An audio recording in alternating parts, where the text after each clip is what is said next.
Hey everybody, welcome to Ministrymodus. My name is Cornbread, and my co-host is... Hello, everyone. My name is Martin. I'll just keep it at Martin. Welcome, everyone.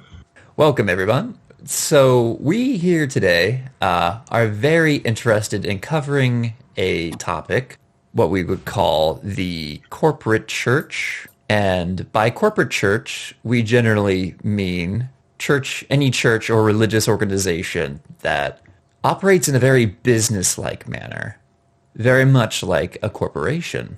So, do you have any thoughts to add, Martin, about that? Yeah, absolutely. Corporation. So corporation, let's think of it as that big business. And the primary purpose of a corporation is not just to make money, but it's to maximize profit. And when we apply this maximization of profit to a church, then we have a corporate church where, for example, like a corporation, the goal of the church, a corporate church would be to expand, exponential growth. Make as much profit as you can. And so that's what we mean by the corporate church. And we're also meaning as well,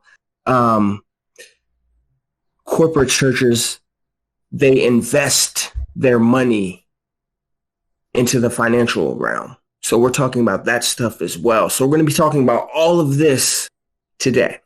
Right. So basically, we are very interested in exploring the intersections of faith and capital, if we want to be very short and sweet about it. We're very interested in seeing how specific churches are dipping their hand into like the stock market or their interactions with financial institutions, and to basically also suss out the potential consequences of that unholy alliance, if you will. Yeah, I like that. I also thought in my head too, you said faith and capital. I'm thinking in my head like capital faith. That would be a good name for an investment firm that caters to churches. Right, which we will actually be covering an example of that here in just a bit. So, hey, I'll do that. Yeah. I'm kidding. So for just a little background about ourselves, what we believe in respect to religion, our experience of religion, and introducing the inspiration for this topic. So Martin, would you like to begin? Yeah, I could talk about that. So, all right, so my experience with religion, well, first I was brought up by my mother and father into the Quaker tradition of Christianity. The biggest thing people know about Quakers is that they believe in pacifism. They're pacifistic. They don't believe in wars, essentially. Quakers were also one of the first religious groups in America to speak out against slavery. So that's another feather in the Quaker tradition's cap there. So my father more than my mother was really the catalyst behind me becoming a Christian when I was at an early age. So here's the setup.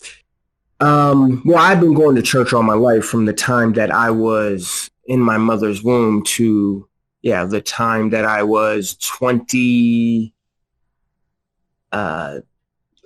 maybe 25, 26. But anyway, here's a setup here. So one of the things that I can remember is I'm 7 years old. I'm playing Sonic the Hedgehog, the first game, and I am on the stage where it looks like a casino. I believe that's the third stage. Yeah. And I'm playing in my room. You know, I'm having a good time. I'm enjoying the colors in the background. And my father walks in. He's like, "Hey, son, let's talk about something." So he comes up to me, and mind you, I'm 7, and he says, "Hey, have you ever given your life to Jesus Christ?" I was like, "No." "Dad, I just want to play Sonic." Yeah. I'm like, "No." And anyway, he sits down on the bed. He's like, come on, son, let's pray. I'm like, okay. And so we pray the sinner's prayer, and I asked Jesus to come into my heart and life.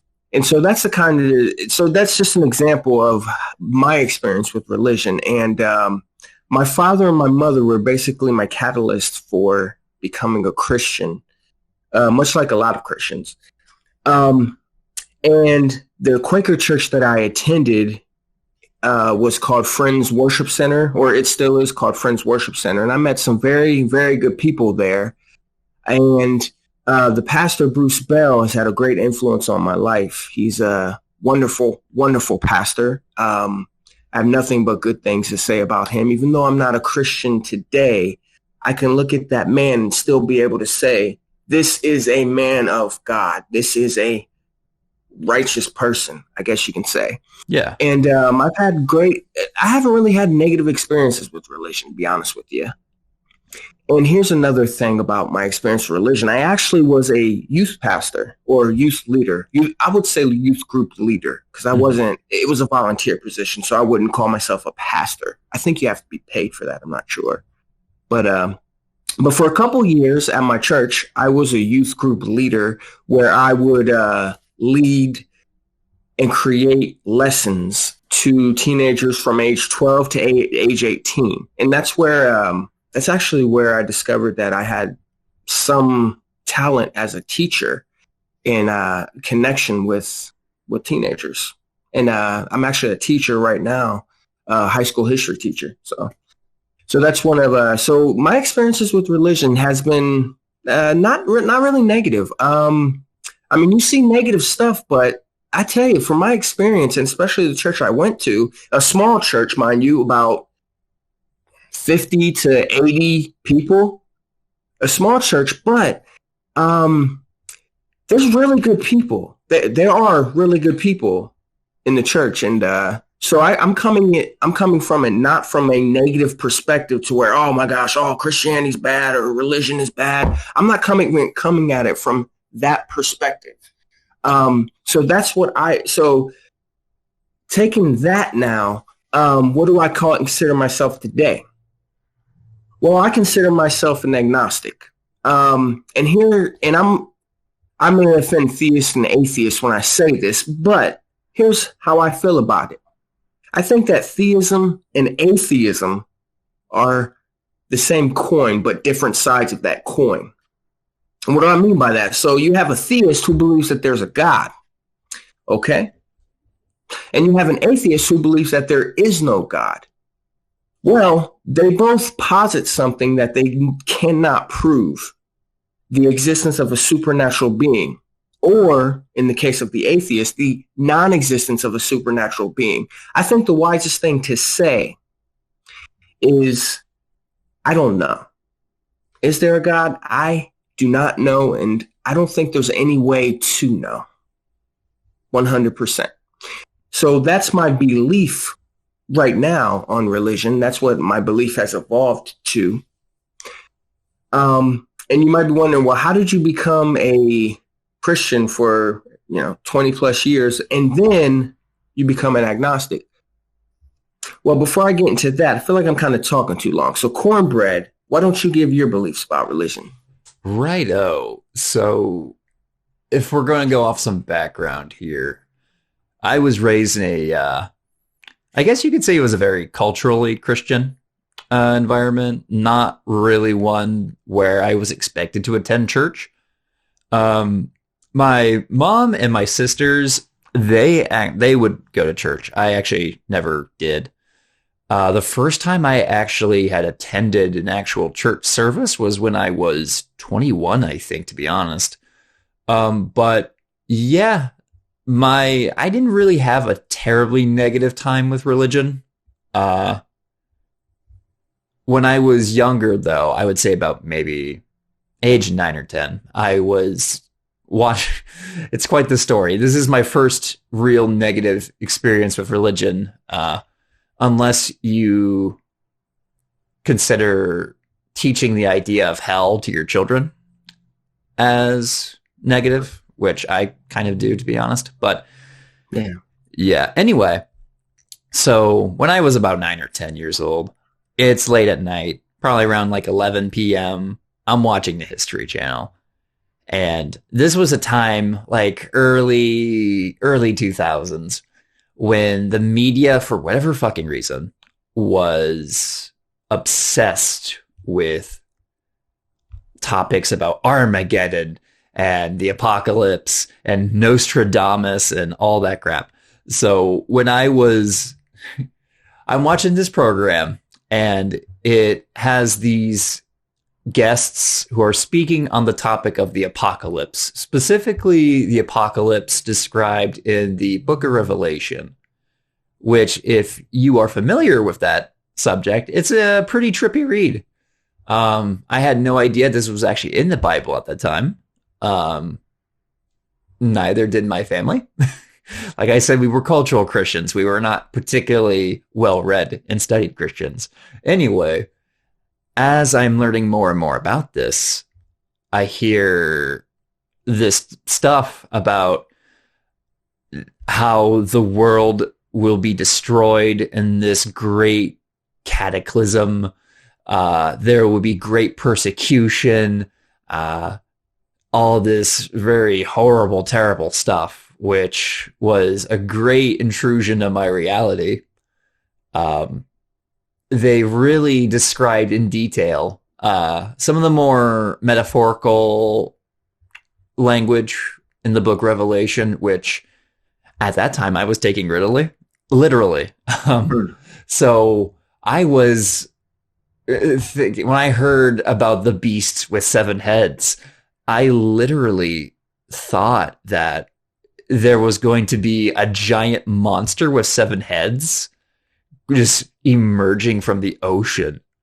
You know, I literally believed in like the horror of Babylon was another interesting thing. I was very concerned mostly about the concept of the beast and the Antichrist, and that horrified me. I was literally trembling on the couch and crying when I was discovering all this in my youth. The funny thing about that, actually, I believe Ted Haggard was on there. And this was years before he would be caught in a scandal where he admitted to having sexual relations with men. But yeah, I would say that would be my first real negative experience with religion. I would say it was legitimately traumatizing because I'm prone to very anxious, obsessed thinking. So while I was growing up, I would constantly think about that stuff. I was always afraid about the end of the world. And it only stopped, I think, when I lost my faith around 16 or so. Even though I still had that mindset, I would still be concerned about things that could basically destroy the world, like meteors, stuff from outer space, nuclear war, climate change, all that fun shit. But yeah, I drifted into a state of agnosticism kind of when I was like maybe my 15, 16 year. And then onward, I would probably say when I was like 18 to early 20s was when I became an atheist. I don't really use the term atheism in a way that I would describe as positive atheism, which would be something like, I know there is no God, or no gods exist. I would say my atheism is what we call the weak atheism or the implicit atheism, where I do not hold the belief that any gods exist, but I don't hold to the truth claim that no gods exist. So that's my experience and that's basically my experience and where I'm at with religion now. Yeah, and I can relate to the anxiety you had about the revelation, and I was very steeped too in end times prophecy and end times revelation, so to speak. Oh yeah, that will fuck you up. My father actually My father actually had this book called The Late Great Planet Earth by Hal Lindsey. Yeah. And this book terrified me. It's a book about the end times and about the world the way it is today. And Lindsay makes connections to, for example, stuff like the occult, witches and demons and all that kind of stuff, to kind of say that we're living in the end times now. And so Revelations didn't scare me as much as like the occult, like demons, witches, Satan, that kind of stuff. I'm still freaked out about today. That, I won't touch a Ouija board. I won't I won't go anywhere near the occult. Is it true? Like I said before, I don't know. But you know what? If Jesus said the devil has come to kill, steal, and destroy, and I don't want to be anywhere near somebody who wants to kill, steal, and destroy. So I still have a lot of superstition today from it. Yeah. So I understand what you mean by that. Like that occult stuff, like that stuff can keep you up at night, at least me. Yeah, I don't share that, actually. I mean, I would, if Ouija boards actually did what they are purported to do, I would be talking to like DMX right about now. Like 3 a.m., the witching hour. I'm like, okay, what's DMX up to on the other side? What's he got to say? But I'm too scared, man. Yeah. I will fully admit I'm scared. I am scared of that stuff. Right on, though. So anyway, I think we should probably move on to our topic for today, or the subject of our topic today. Oh, before we get to that, though, I realized I just remembered, beep, popped in my head. I'll talk about how I went from, I guess, a Christian to agnostic, I suppose. I forgot to do that. Oops. Oh, sorry. So real quick here, before we get to our topic today. So you might be wondering, so how did you go from a Christian to an agnostic here? And so I think one of the first things was reading about in college, how the gospel, how the Old Testament and how the New Testament came to be, and from an academic perspective. Not from a biased, we already believe this to be true perspective, but from an academic perspective. For example, like the Q document and stuff like that. Yeah. So I remember reading a book by Bart Ehrman is his name, where he talked about some of the contradictions in the Gospels about from the birth of Jesus to when Jesus fled to Egypt, and also to when Jesus was like, when he was a child, when he was correcting people, correcting older, wiser religious figures. Yeah. So I remember reading about that. And I remember this. I remember reading about it on a bus, a public transportation bus going to school and back. And I remember reading, and I remember I have this feeling in the pit of my stomach. And you ever have that feeling in the pit of your stomach to where your identity was being challenged? And this is a huge point, too, for anybody who may be religious out there, of any faith or denomination, whatever. But when you grow up into your faith, it becomes your identity. And here's the problem with that. When something becomes your identity and it gets and that thing gets challenged, it's very mentally stressing. It's very stressful. Cognitive. And it's the cognitive dissonance. I was going to say, that sounds like cognitive dissonance to me. And so that it's psychosomatic because it affects your body as well. And for me, I mean, it really affected the stress that I felt really affected my entire body. It would make me sick, for example, or to make it so I couldn't eat, for example. And so that's one of the first experiences I had with my religion being challenged. And so I actually went to, after I graduated college, I spent about a year working at a law office, but then I went to seminary. So I went to a seminary in Kentucky called Asbury Theological Seminary. It's a pretty big deal among evangelicals, Asbury Theological Seminary. Right. And I actually attended for a week.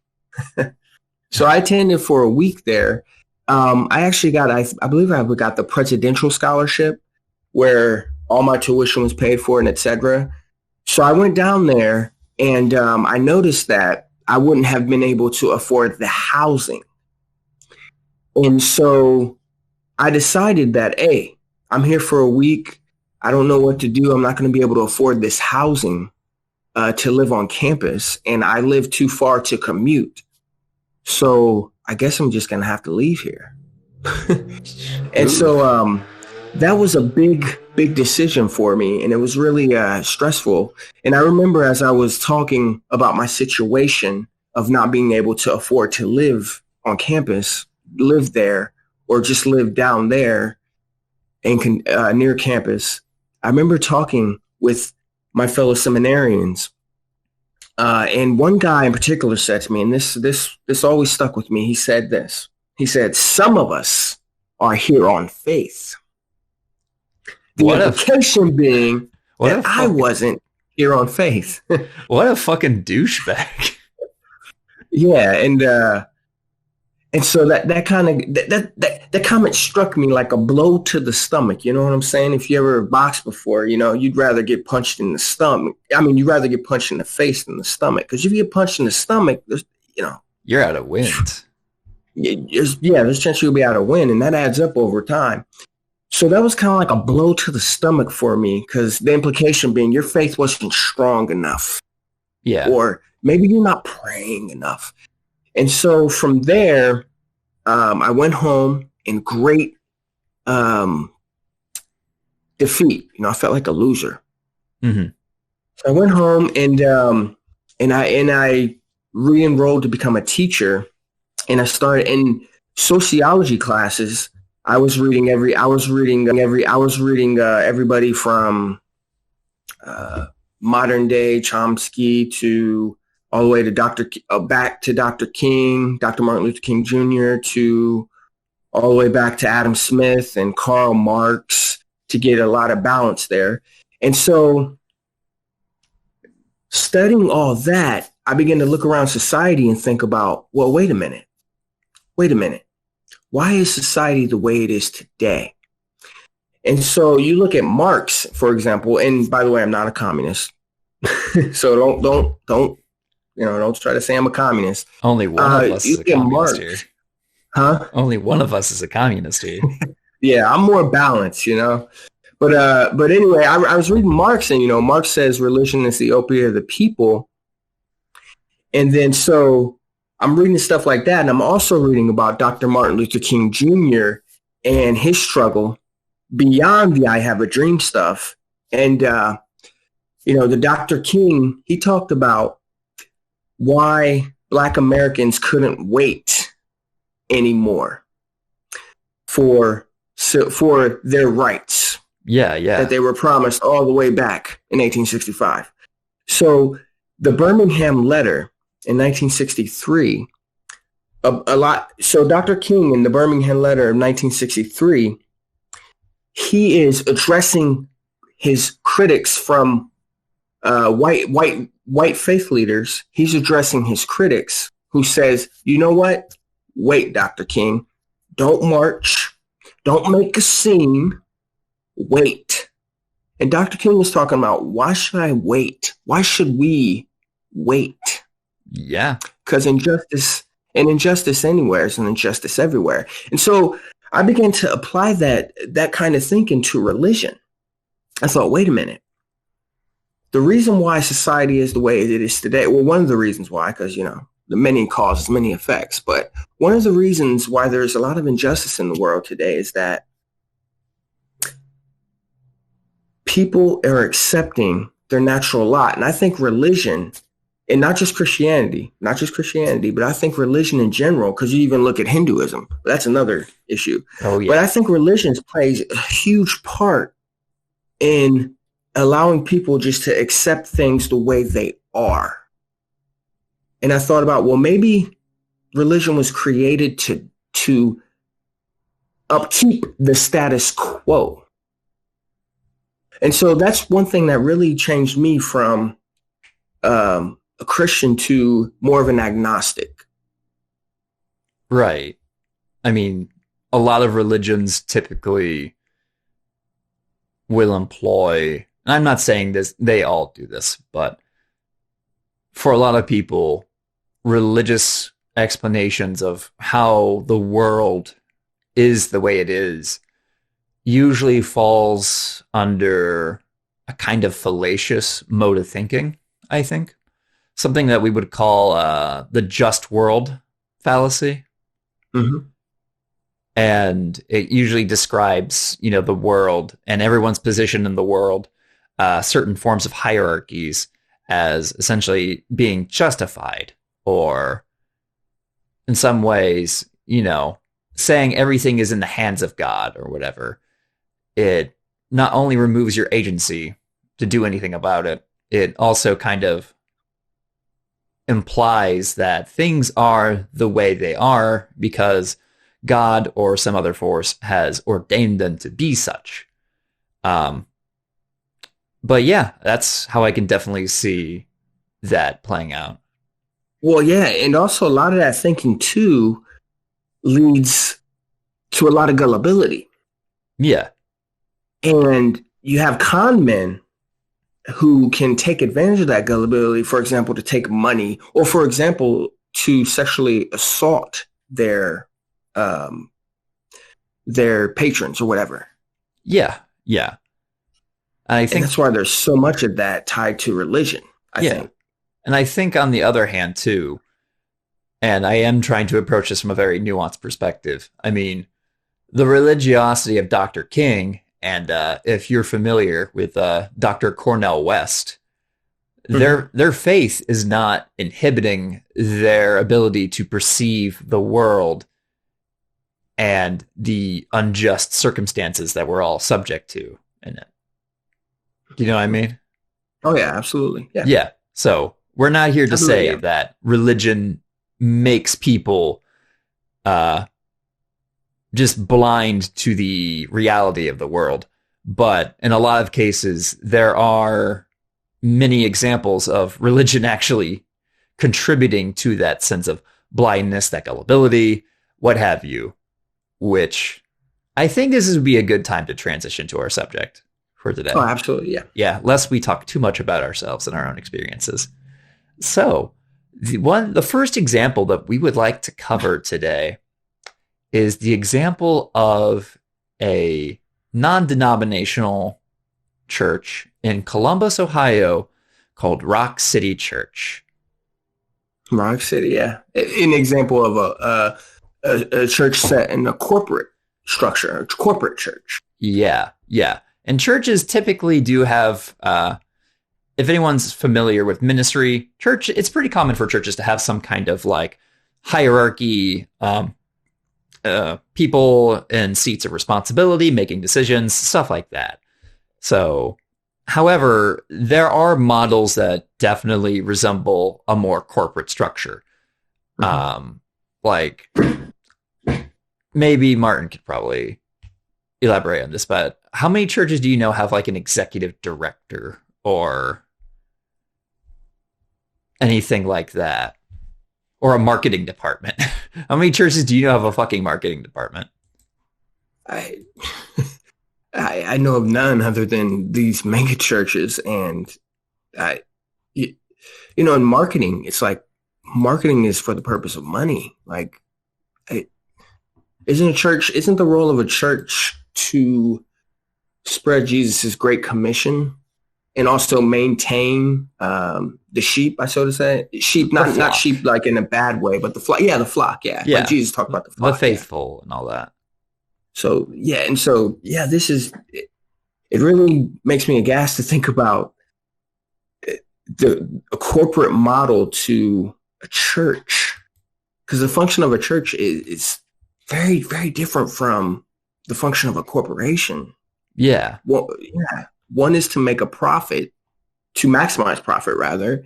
The other is to convert and take care of those who are already converted, rather. Right. To tend to the spiritual needs of... Yeah, that's a better way of saying it. Yeah, the people, not just within the congregation, but to the people outside of it, too. going beyond one's walls and all that. But the subject of our discussion today, Rock City Church. So, like I said, non-denominational church based in Columbus, Ohio, or more specifically, it's headquartered in Hilliard, Ohio now, which is, I guess you could say Hilliard is its own city, but it's kind of also part of Columbus in its own way. It's a suburb of Columbus, yeah. Yeah. It's if you take all the suburbs of Columbus, Ohio, and you add what's in the official city limits, I mean it's about 2 million people? Yeah. It's Columbus, Ohio is the 14th largest city in the United States of America. So just to give you some context for that. Yeah. So Rock City Church was launched on April 3rd of 2011 in the AMC theaters at the Lenox Town Center. Kind of an odd place to build a church, or to start one rather, because it's basically just like a commercial area. So it's got a Target, it's got an Old Navy, it's got like a Burlington coat factory. It's got like a few restaurants and a big old movie theater. So not the most conventional or standard place to plant a church, but it's a good location though, I can say that, because it is in the middle of Columbus, Ohio. Yeah, it is in the middle. Yeah. And it expanded very rapidly. It was founded by a guy known as Pastor Chad Fisher and his wife, Katie Fisher, along with a few of their associates, I guess you could say. But yeah, this is a church that in its 10-year existence has expanded rapidly. It is now in 5 locations throughout Columbus and its nearby suburbs. So its second location was in the Short North area, conspicuously right next to a record store that goes by the name of Magnolia Thunder Pussy. Let me confirm that just to be totally sure. But yeah, it expanded also into the Dublin area. It went into Upper Arlington, I believe. And its latest location is in the Polaris shopping. It's like right near or in proximity to a shopping mall now. Yeah, so pause right there, though, because check this out. These areas that you mentioned are some of the more lucrative or prosperous areas in the Columbus, Ohio area. Yeah. Yeah, areas that tend to have a bit more income, areas with a lot of foot traffic too. Absolutely, yeah. And yeah, if you're going to start a church, I mean, those are very clever ways to actually get people there. Most of these areas are also very, pretty liberal, yuppie. Well, not all of them are very yuppie, but the audience that Rock City tends to attract, if you look at its marketing, it's meant toward like a millennial audience, and it sets up shop in areas that are, I would say pretty middle class or above. They don't really have any churches in the poorer areas of Columbus, although they do outreach. They have extension centers and stuff like that, but their main worship services are usually conducted in these areas. Yeah. So right now, too, though, let's get into this character of Pastor Chad Fisher. Oh, my man, Pastor Chad. Let me tell you something about this guy. This guy is he's quite entertaining. I'll give him that. In his own way. Maybe not in the way that he hopes to be. But yeah, he's not a conventional pastor. Okay, folks. He's a cool pastor. He wears jeans. Oh, what jeans? He dresses like an NBA athlete, all right? He dresses like how you would expect how you expect athletes to dress when they're, with what was it called? Sometimes jumpsuits, but I guess athletes. He's very athleisure. Yeah, there you go. Athletic leisure. He loves his athleisure. So when he gives his sermons, this is a guy who's usually in like a hoodie or maybe like a fleece, maybe some sweatpants, sometimes jeans. Like I'm looking at a picture right now that he has on his website, and it was the first picture I ever saw of him. And he's kind of like just sitting on a stoop, and he's got like the jeans that have like, they're cut. And he's just kind of like got his hands claps together, and he's got like a little thing on his neck. It looks like a little key. It's like he's wearing a necklace that has a key on it. So I'm looking at their website. Yeah. Let's see. If we go to our pastor. What happened to suits and ties, Oh. Yeah. Oh, wait. No, and this one he doesn't have it, but there's another picture of him where he looks almost exactly like this, but he has like a key necklace kind of just dangling down.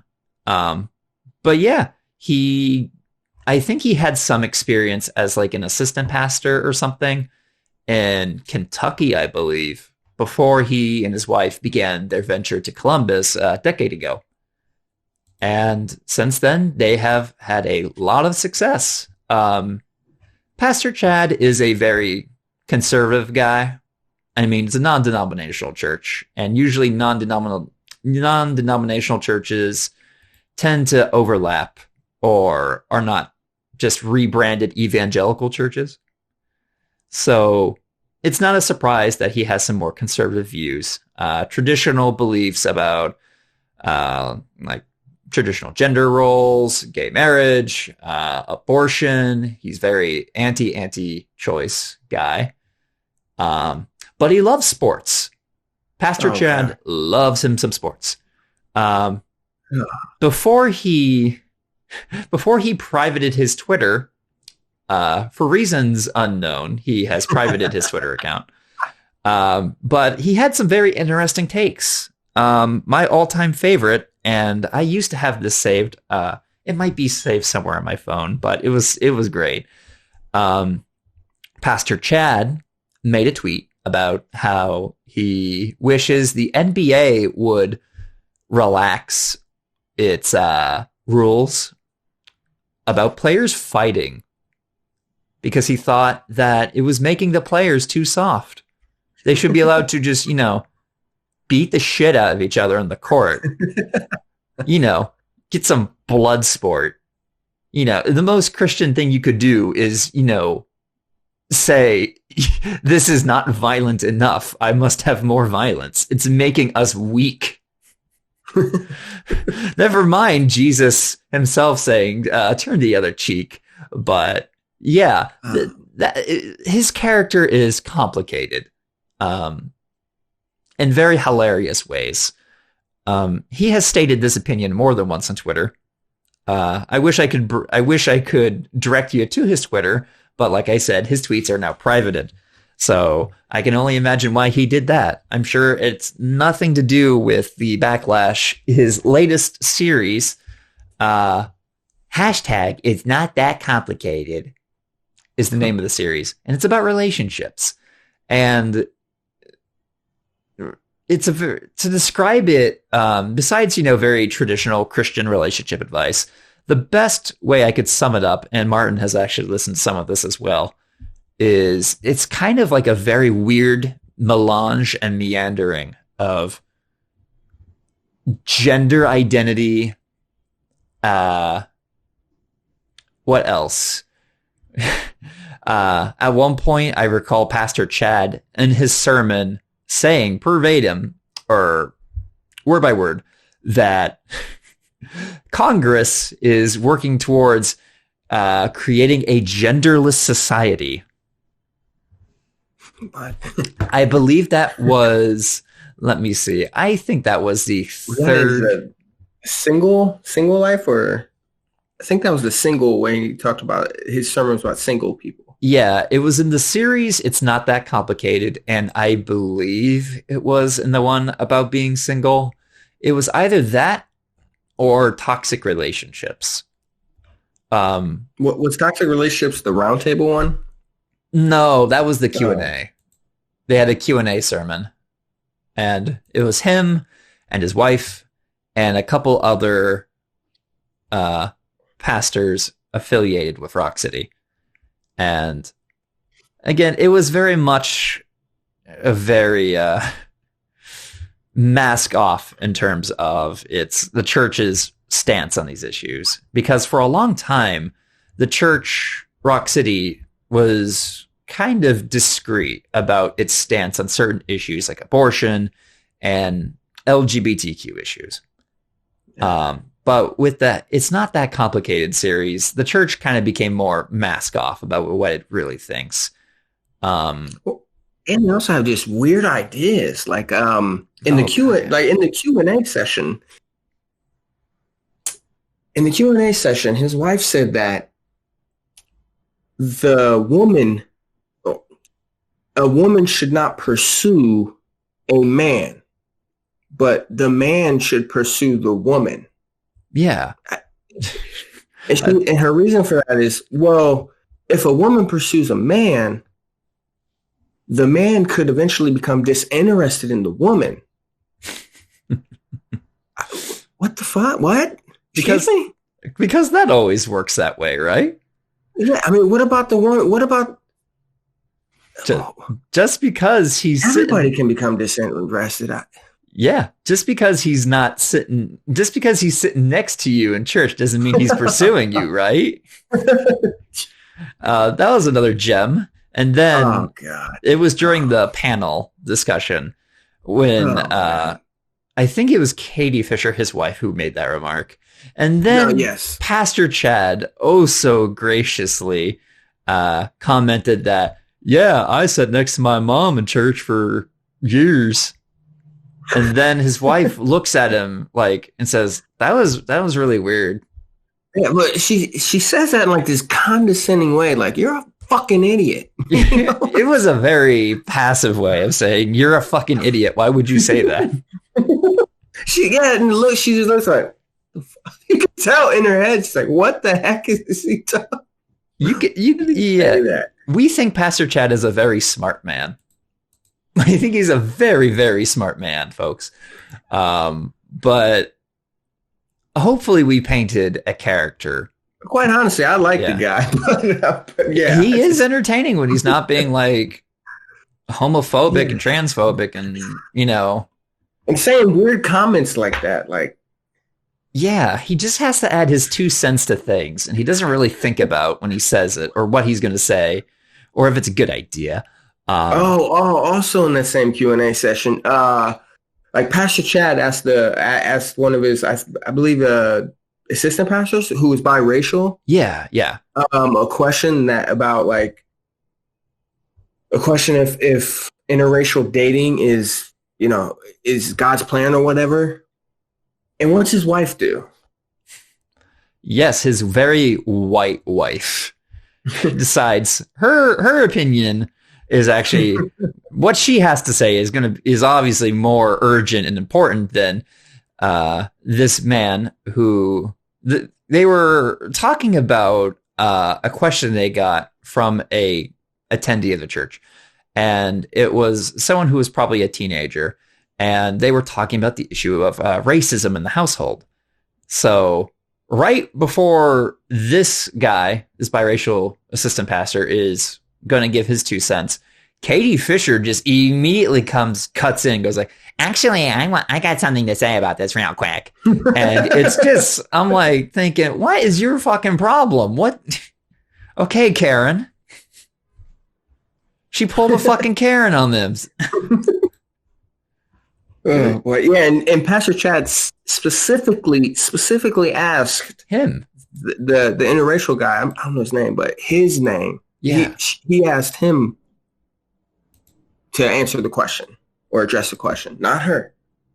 Yeah, but it was just so bizarre watching that happen. Like, what?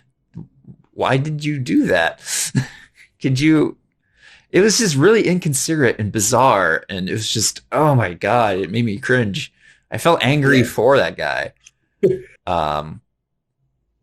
But yeah, so hopefully that gives you, I hope we presented a very good characterization of the folks who are managing this church. A lot of them are very talented singers. They put a lot of money into their music, and you can go on Spotify and they actually do have like a Rock City worship soundtrack or an album, and they got some very spicy bangers. This is a church with a lot of money to invest in media, anything related to do with media, whether it's... They got their own merch, dude. Oh, yeah, they got... Let's cover that really briefly. Well, I'll tell you what, let's go to their website here. Let's address people there. So absolutely, because we're talking about corporate church stuff. So I think if you go to this church's website, which is rockcitychurch.tv, you will see on the upper right corner of their website is the menu tab. If you scroll all the way down to the very bottom, you'll see a link that says Shop Rock City.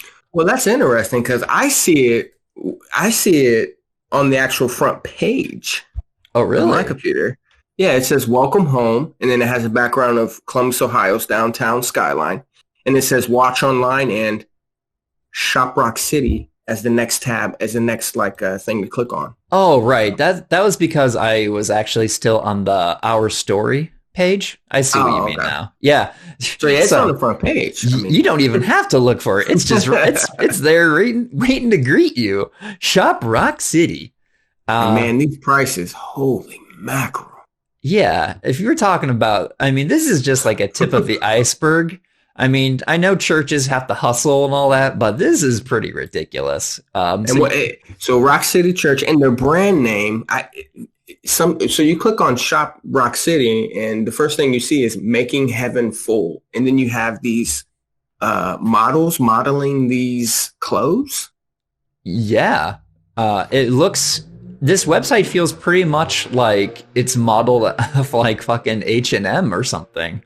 Or Urban Outfitters, in terms of its design. But anyway, let's look at some of the merchandise these people have. So one of the things that catches my eye immediately is their most expensive item on here. It is a hoodie. It is a hoodie that says it comes in two colors, black and red. It's a unisex champion sweatshirt, heavyweight premium reverse weave hoodie made from 82% cotton and 18% polyester. So all it really says, it says Rock City Church along the trim of the hood. And on the front, it says on your mark, right? You know, where you put your hands in. This hoodie is $75. It's $75 for this fucking hoodie. And the description, it's a quote from Hebrews 12, which is But yeah, it's weird because it's like the Bible verse for Hebrews 12 is not even on there. Yeah. It's not even on the sweatshirt. It's on the hoodie. Yeah. Why is it even, if you go to, it's just so baffling. And then there's another hoodie I'm looking at. It's $51. It's just a pretty ugly ass hoodie that says "At Church Like This" on the chest, and the Rock City Church label, kind of where the pocket's at, and it just says, "At Rock City's first worship experience, Pastor Chad said, one of the things that we found when we moved to Columbus is there is a hunger for a church like this." A hunger for a church that is relevant, that engages culture, that reaches people that aren't being reached, that has a heart for the unchurched and the spiritually restless. I hate that word, unchurched. But here's the kicker here. Right underneath it on the description, it says, "We are contributors, not consumers." The church does not exist for us. We are for the church, and we exist for the world. Buy our fucking hoodie for $51. It doesn't say that now. It's like, but yeah, so much of their merchandise is just, it looks ugly. It's just ugly promotional stuff. Rock City Church crew necks, Rock City Church tees, more hoodies, baseball tees, There's a beanie, it's a Carhartt knit cap for like $31. And it just says Rock City Church on it. That was the hustle was real, folks, especially if you're a church. But yeah, so like I said before, this church has expanded rapidly, and it's, if we're going off its annual report, it's only going to increase its growth in terms of its membership, its outreach, and of course, its dollars, its cash money. So right now, I think is a good time to go to the question, who's backing Rock City Church, though? And so we did some research into this and go into it. Yeah. So Rock City Church was founded, like I said, through Pastor Chad, but his story is tied to an organization called the Association of Related Churches, or simply called ARC. And their website is arcchurches.com. So let's pay a visit to this website, shall we? Yeah. So arcchurches.com. And one thing I'm noticing as I'm looking at this webpage is it kind of looks like the Rock City website. It's got a lot of similar design. Very similar. Yeah. Because it's got like the big, the layout. It seems like the buttons are just in different areas for the most part. But other than that, I mean, it looks a little bit more impressive than Rock City's website, to be honest. But anyway. It has more video. But yeah. So the very first thing you'll see on the website is its banner that says launching, connecting, and equipping the local church. And we have two options right from the get-go.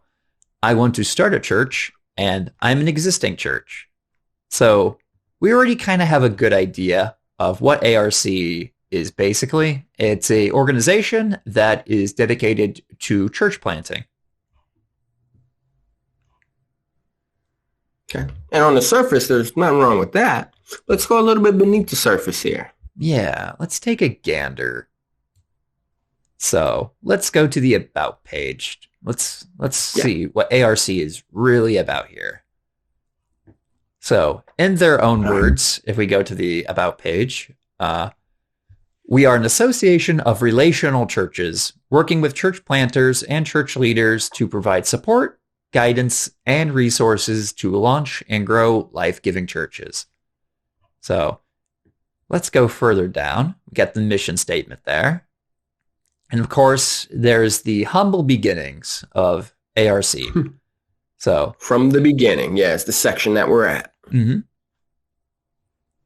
In 2000, 6 pastors met together and formed the Association of Related Churches. There were 3 catalysts responsible for the idea of forming an organization like ARC. So, reading the first catalyst. Catalyst 1. Well, first of all, catalyst. Yeah. Catalyst. Why can't they just say 3 people? It makes it sound very organic. A chemistry experiment? Yeah, it makes it sound like a very organic thing. But yeah, so Catalyst 1, Greg Surratt, pastor of the Seacoast Church in Charleston, South Carolina. Greg told his church that he felt they were supposed to plant 2,000 churches. The problem, he didn't know how to make it happen. Stop. So this is preposterous. It's what their website says. I'm not misrepresenting. Preposterous. Greg told his church he felt they were supposed to plant 2,000 churches. He just had a vision. Who told him to do this? Just had a vision, you know. Just like it didn't even say he had a vision. He doesn't even say. He just kind of like felt it. Like, yeah, I just feel like we're supposed to. What is happening? It just, yeah. So we have the motivation. No, actually, we don't even have the motivation, really. We just kind of I feel like planning 2,000 churches. Fucking I whatever. woke up in the morning and said, I want to plant 2,000 churches. Yeah, it's like he got off, like, what? Oh Did my he come up with this idea, like, after he got off the toilet when he took a shit in the morning? Is like, When he was thinking about, I'm in the year 2000. That's crazy. You know what? I want to plant 2,000 churches. I didn't think about that. Yeah, because this all happened in the year 2000. This is So, Catalyst 2, Billy Hornsby, excuse me.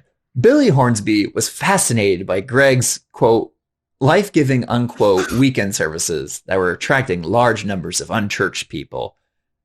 A spirit-filled, non-spooky service. To Billy, this was a model to be emulated. He felt he could put feet to Greg's vision of planting 2,000 churches. Who was writing this? I don't know. Like, where did Billy meet Greg?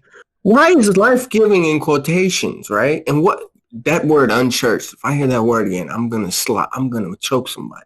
I can't stand that. I hate that term so much. A spirit-filled, non-spooky service. Non-spooky. How come they didn't put non-spooky in quotes? Spooky service. What is a spooky service? Is there like skeletons like dancing around? Are there ghosts? Oh my gosh.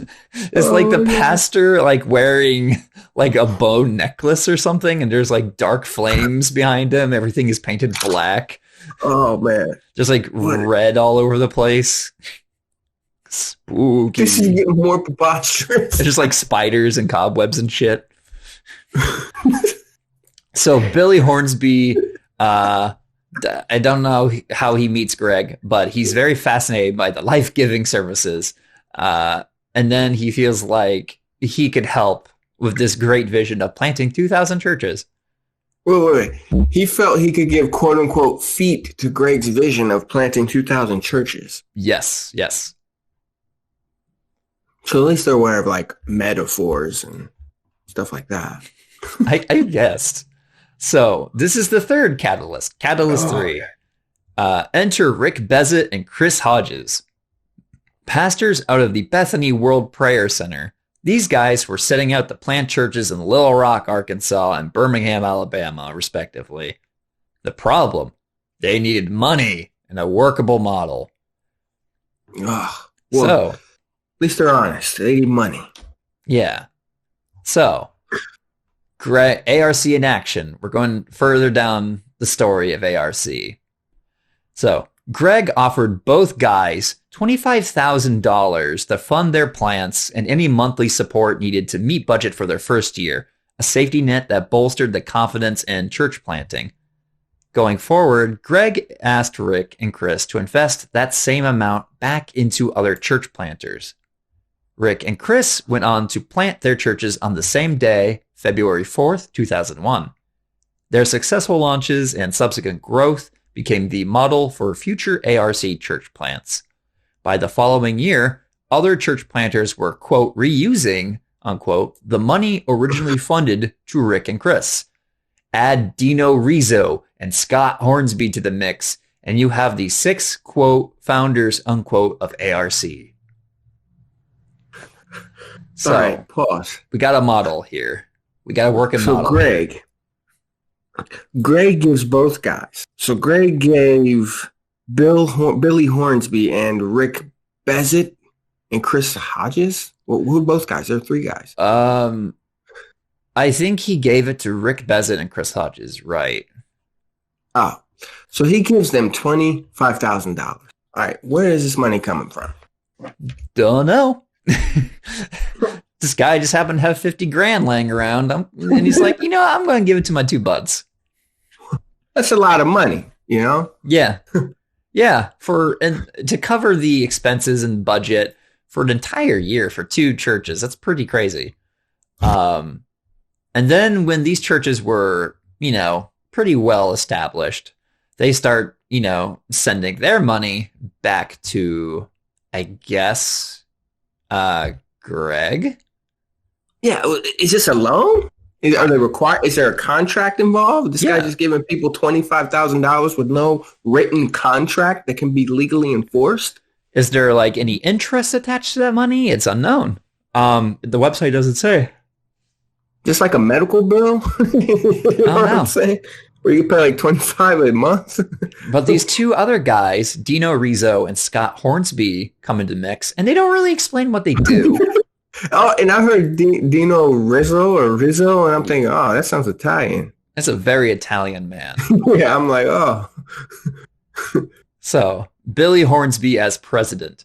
So, Billy took the helm as ARC's leader from 2001 to 2011. Billy had a knack for building organizations with financial strength, and he attracted other pastors and churches to become part of the new network.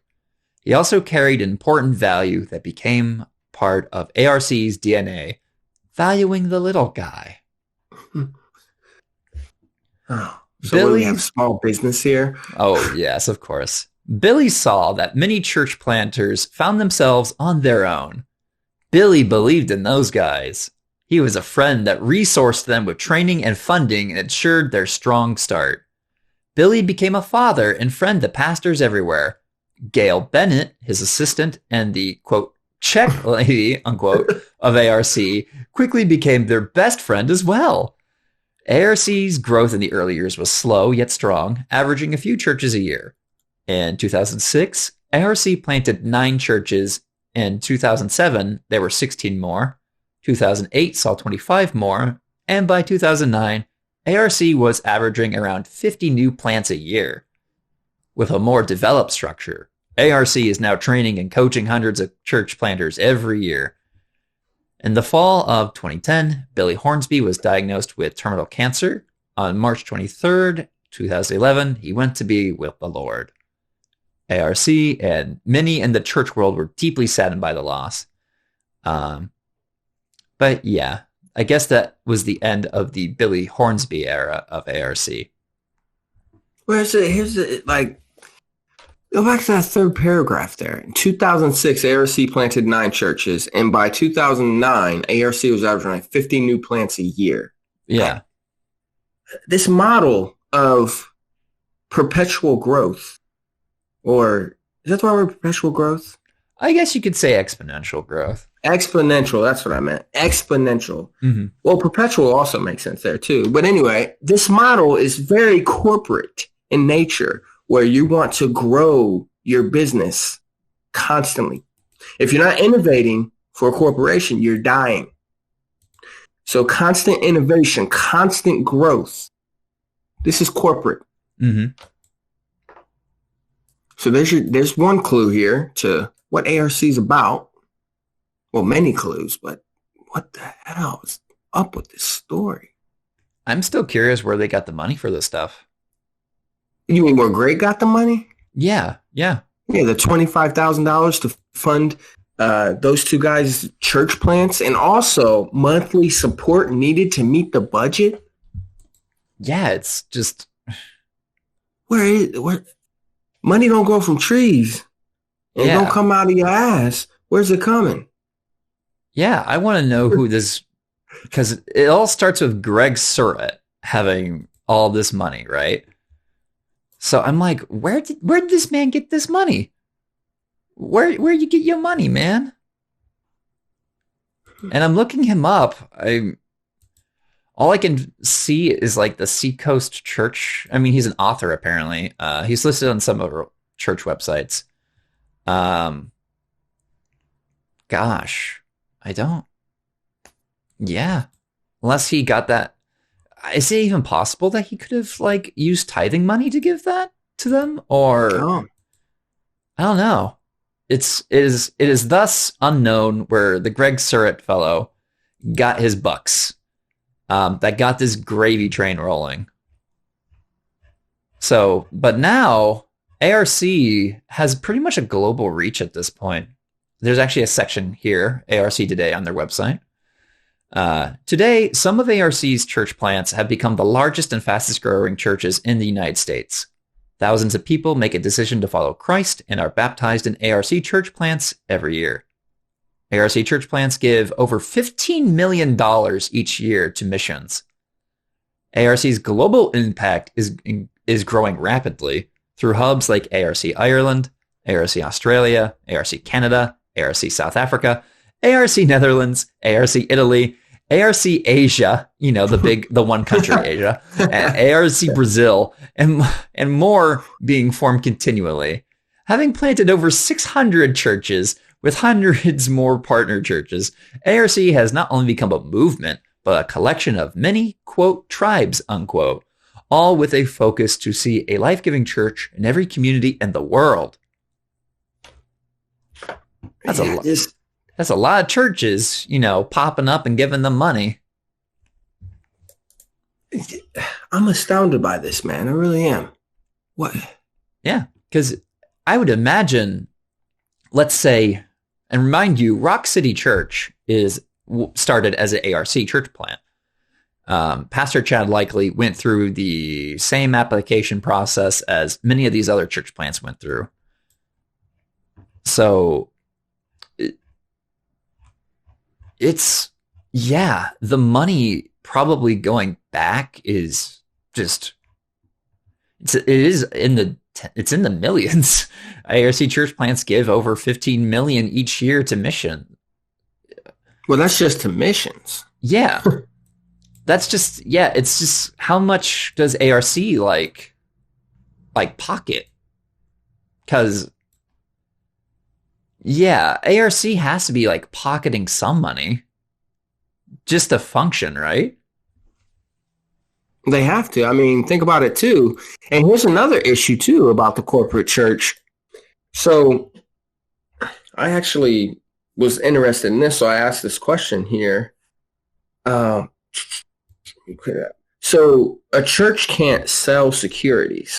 Securities being stuff like stocks, bonds, funds, etc. Right. So investment vehicles, I guess. Yeah. But like, for example, you can't buy stock into a church. Churches are nonprofit organizations and don't issue stock. Mm-hmm. But can a nonprofit can a church buy investments like stocks, bonds, and funds? And the answer that I'm getting, and I'm on NASDAQ.com, where the article is called, "Can a Nonprofit Organization Invest in Stock?" And the answer is yes. And that's from NASDAQ.com. So I'm wondering too, does ARC consider themselves a church? So because here's an issue too. Names. What's a name? Well, a name means a lot. Is it a church? Is it a nonprofit? What are we going by here? So that's what I'm wondering too about this one. Mm-hmm. Because ideally what you'd want to do is you want to grow your quote unquote, I'm using quote unquote, your quote unquote nest eggs. And one of the ways you can do that is by investing your money into securities. Yeah. Especially in the financial economy that we have. So that's one thing that I would like to learn more about ARC is their investment. Where are their investments? Right. And I think the best way we could explore that is going to the Ministry Partners page. Okay. I have it up on my end. Do you need me to give you the link? No, I got it. Oh, cool. So, yeah. So on their website, on ARC's website anyway, there is a section titled Ministry Partners. So let's see here. Our partners in ministry, at ARC, we believe in not doing ministry alone, since we have some... Oh, hold on. So we have... I think an audio error on my end. Oh, okay. Okay, that's better. Got that fixed. So anyway, at ARC, we believe in not doing ministry alone. So we have some great ministry partners that we work together with. These are men and women in organizations that believe in you, the church planter, and invest eagerly to help us provide the best resources possible to our church planters. They are committed to building the kingdom above all else, and we are proud to partner with them in ministry. So is AMC Theaters? Yeah. That's the first one. That's the first one here in our partners in ministry. AMC, and below AMC is building and venue. Yeah. So I guess you can contact AMC if you're a church planter and go up there and see it like, hey, AMC, may I use your building for church? Yeah, it looks like you can arrange a deal with them and they'll happily do it. But yeah, on their website, they have like dozens of partners. Some are about buildings and venues. There's a lot that are involved with marketing and advertising, church resources, global missions and outreach, design, architecture, coaching. But what we're most interested in... 63 to be exact. There are 63 partners that they give here. Oh, yeah. Okay. Actually, I just noticed, too, they have a ministry school Bible college that they're affiliated with. Highlands College is a biblical higher education institution that exists to supply church leaders, the church with leaders to fill the Great Commission. Okay. Interesting. I think that's not what we're looking for, though. So I'm seeing some names on here for the finance sections. Mm-hmm.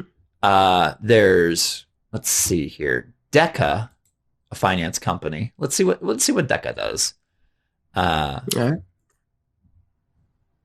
So, let's see. We strive to understand every nonprofit and equip them with the processing tools to simplify their giving and or payment processes. Okay. Let's see. What else do they have here listed under finance? Gosh, there's so much. Because there's another one. Enjoy Stewardship Solutions. What do these folks do?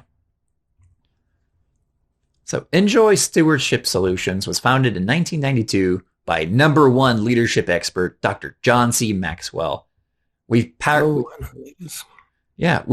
with pastors and churches to fund the vision God has given them through customized church capital campaigns to fund new facilities, uplift existing facilities, buy land, and pay off debt.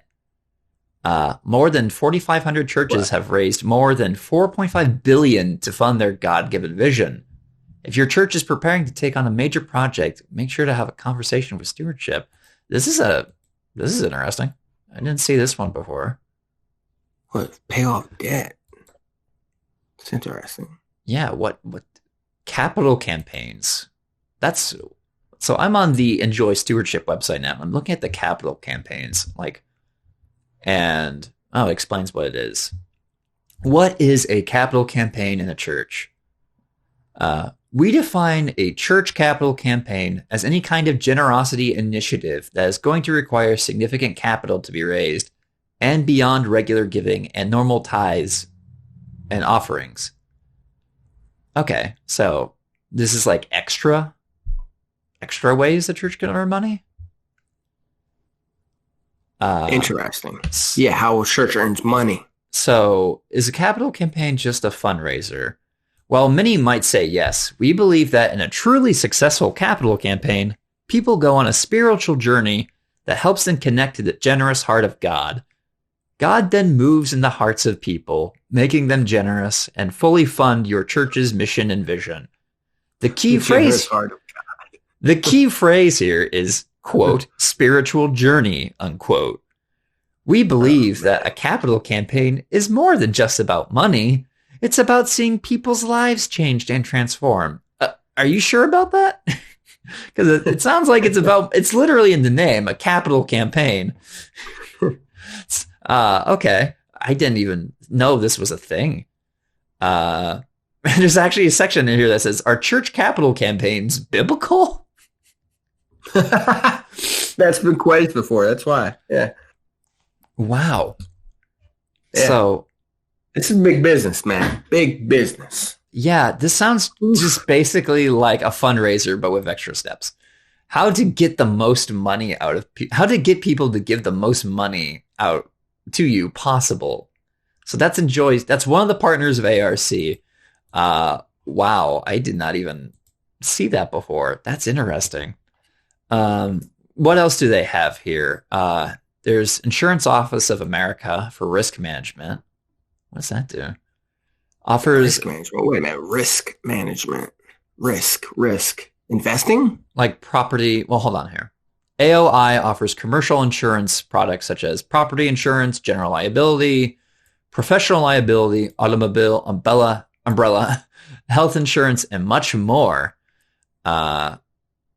We place insurance for churches. Oh, it's an insurance company. Okay. So, Okay. my God, yeah. Well, I can kind of see a church having insurance, though, because they Oh, can't yeah. get, what, can they get sued? Yeah. Yeah, when you have like a lot of property and assets, I mean, and a lot of people working for you, I mean, it makes sense. Yeah, you're gonna want that eventually. I'm looking at another one here too in the finance section. ECFA. I have no idea what ECFA is or does, but let's take a gander. Enhancing Trust in Churches, ECFA. About ECFA, what do they do? There's a video on here, but I really just want to read something. I don't want to play a video. So on ARC's website anyway, founded in 1979, ECFA certifies churches and ministries for financial integrity based on their commitment to high standards in financial management, governance, and stewardship. Today, over 2,000 Christ-centered organizations are certified members of ECFA, including many of the largest and fastest growing evangelical churches in the United States. Additionally, ECFA equips all churches and ministries to demonstrate excellence and integrity through creating resources and learning opportunities focused on finance, tax, legal issues, and more. Okay. But the term finance is just confusing to me here. Yeah. Because I'm thinking finance in respect to investments, you know? Yeah. I think it's very problematic to me if a church is involved in the stock market, the bond market, the index market, the fund market rather, index fund, mutual fund, etc. Because what that is, it's essentially gambling. Think of it. It's essentially gambling. Yeah. So because what you're doing is you're gambling. So your investment, like, let's go with the very basic, even though this really is too basic for 21st century America. But let's go with stocks. Mm-hmm. When you buy stocks, you're gambling essentially that the price of that stock is going to rise so that you can make money by selling it when the price rises. So it's gambling. It's gambling, plain and simple. Same thing with bonds, right? I buy a bond for this and I want to trade it on the gambling that the price is going to go up. Mm-hmm. So this is very scary, at least to me, if we're talking about investing in securities. Yeah. I'm on the ECFA website and I'm underneath their standards, the ECFA standards. So standard 1 is one that really caught my eye here. And I think it really kind of speaks to the nature of ARC and by extension Rock City. So standard 1, doctrinal issues. Every organization shall subscribe to a written statement of faith, clearly affirming a commitment to the evangelical Christian faith, or shall otherwise demonstrate such commitment, and shall operate in accordance with biblical truths and practices. That's interesting. I'm eager to go to view commentary. What is that? Oh, the commentary is the standards. Yeah. And so evangelical Christian faith, does that mean it's exclusive to churches within the evangelical movement? What does that mean? I think it means you have to believe in these things. If you go to view commentary, whether an organization subscribes to a written statement of faith or otherwise demonstrates such commitment, ECFA identifies the following essential elements undergirding the evangelical Christian faith. Yeah. So, and it has these seven tenets. Yeah. There's a summary actually underneath all of it at the very bottom here. A member's commitment to the evangelical Christian faith is the cornerstone of ECFA membership. The word, quote, evangelical, unquote, connotes more than a mere subscription to a doctrinal statement. It includes commitment to an ethical and moral lifestyle that seeks to conform to a biblical norm. It is the lifestyle envisioned in ECFA's own statement of faith. We believe in the present ministry of the Holy Spirit, by whose indwelling the Christian is enabled to live a godly life. Both Christians and secular society often do not distinguish between financial and non-financial issues. A moral scandal would be just as devastating as a financial scandal to the credibility of the organization. That's weird that they make the distinction between a moral scandal and a financial scandal. Yeah. That is very, very telling for our times. Yeah. Modern day financial America. Yeah. But I think that is one of the indicators that ARC is pretty much affiliated with the evangelical movement. Not a big surprise there. Let's look at another partner of ARC, Mortar Stone. It's another finance partner. Sounds like a heavy metal band, Mortar Stone. Yeah, like a Christian metal band. So Mortar Stone is the tool that unleashes the generosity in your church. With over 40 comprehensive analytical reports and tracking measures, you can quickly identify givers and make discipleship connections that increase giving and grow engagement. Mortar Stone has been trusted by 1,500 churches to raise over $15 billion in giving. God, wow. I think that kind of speaks for itself. Yeah. At least generosity in your church. Yeah. I'm on the website. Oh my God. For Mortar. Look at the lady, the ministry partner contact. Yeah. Nikki Flaming. That's awesome. That sounds like the front person for a rock band, Nikki Flaming. Yeah. But I'm interested in her title.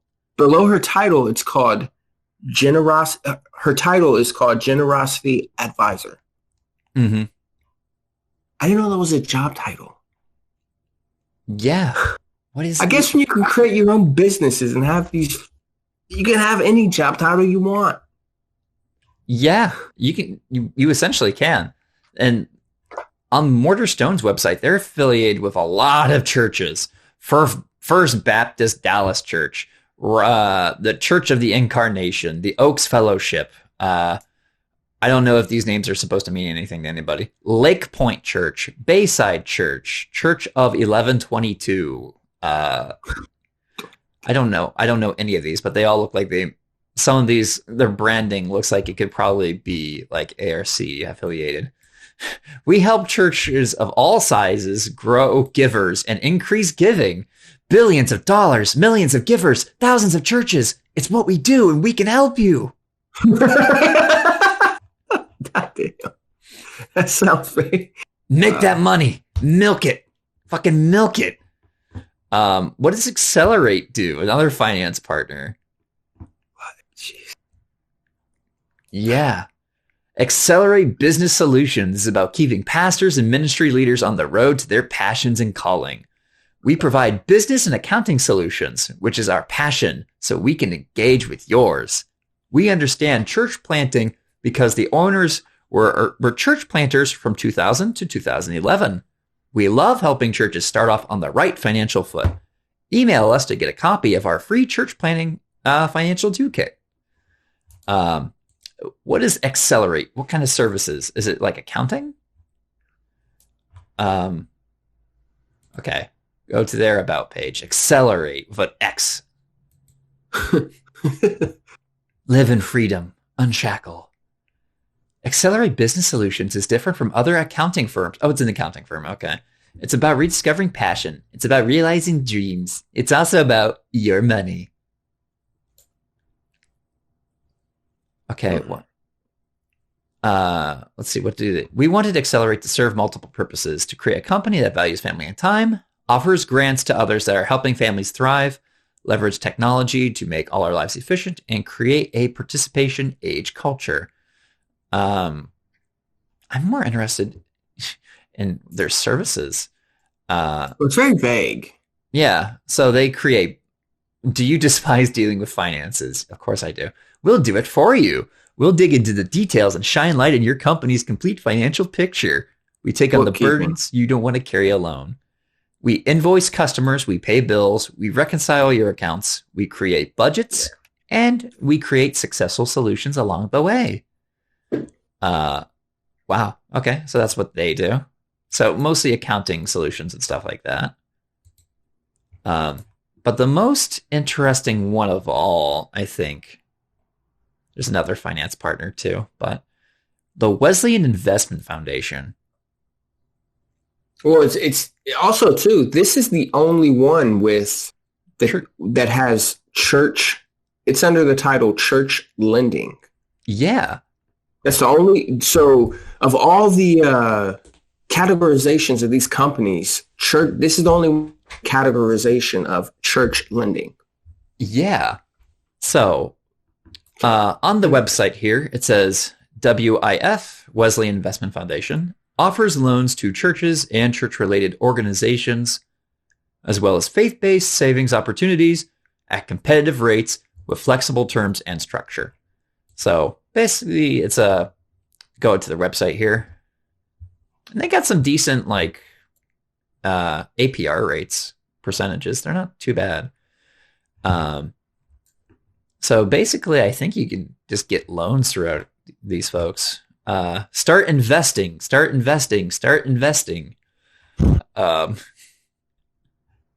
So, yeah, they offer loans and investments. Well, let's see what they have for the investments. Why invest with us? We are dedicated to building the kingdom. What if your investments were dedicated to that as well?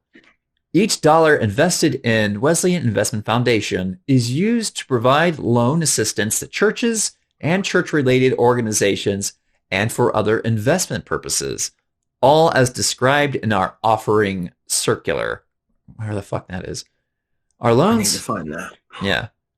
Our loans help churches expand their facilities and be better equipped to reach their communities for Christ. When you invest with WIF, you invest in the lives of people. We are committed to serving and impacting people's lives for the kingdom.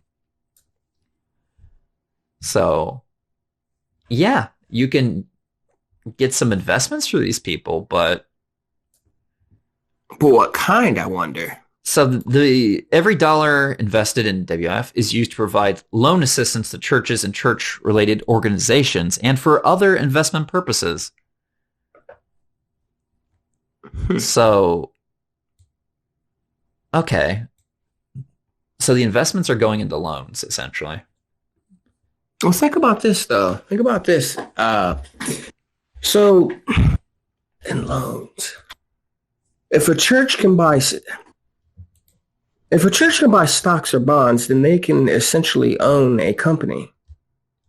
If they own the majority of the stocks, and as we've learned in the 1980s, the majority of the bonds of a company. Yeah. That's troublesome. That is troublesome. Yeah. I mean, well, a lot of churches do it, especially the Church of Latter-day Saints in particular. But let's take a gander. Let's look at a little more at the Wesleyan Investment Foundation. That is the only organization listed as a church lending partner to ARC. One of the first things that I see here is the Better Business Bureau. And if you go to the Better Business Bureau, it's got an A+ rating, but the business is not BBB accredited. So what else do we have here? Current alerts for this business. Government action. Order to cease and desist. Order for administrative penalties and consent to same by Wesleyan Investment Foundation Incorporated.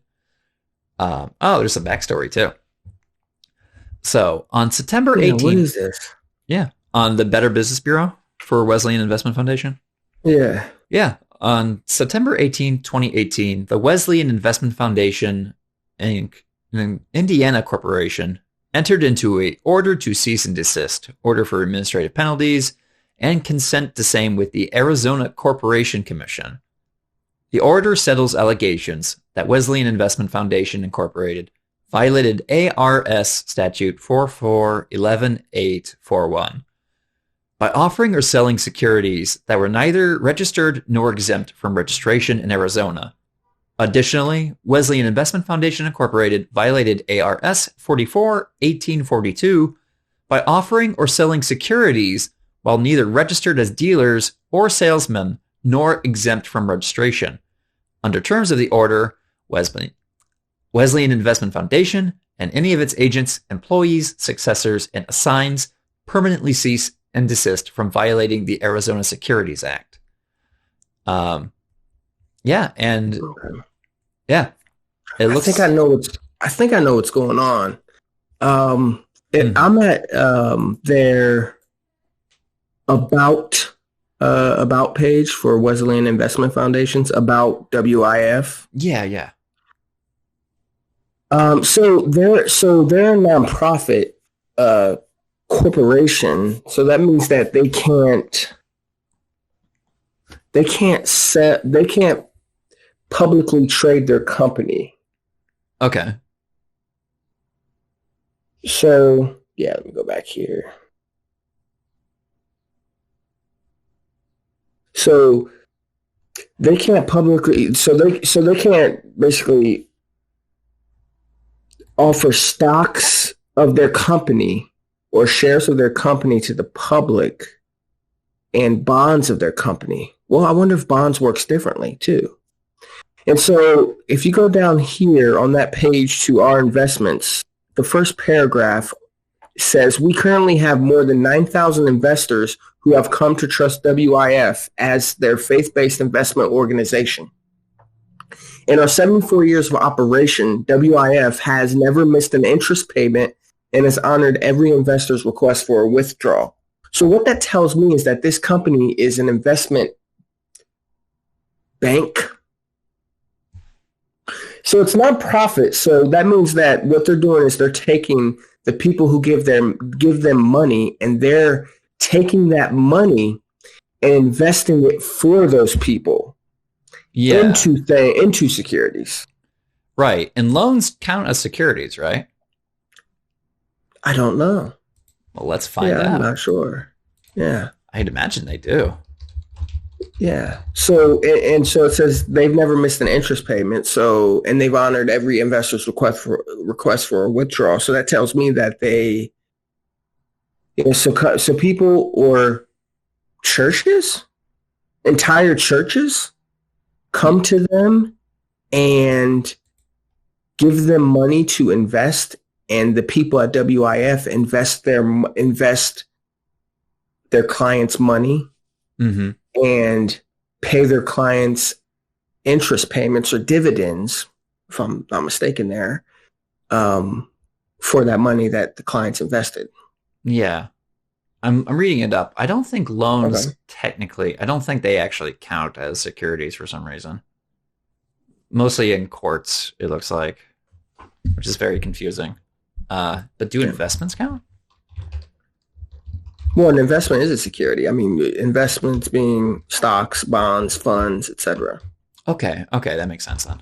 And I think, too, where a lot of confusion for you and I is that the financial world of the 21st century is so complex. Yeah. And there's so much confusion around it because it's so hard to understand. This economy, it's not our grandparents, we're going to invest some stock into this manufacturing company. It's not the 50s or 60s. This stuff, in the 1980s, for example, you've had the innovation of mortgage-backed securities and junk bonds. And today, what's really happening, what's really popping are index funds. Mm-hmm. And this kind of stuff is like so complex and complicated.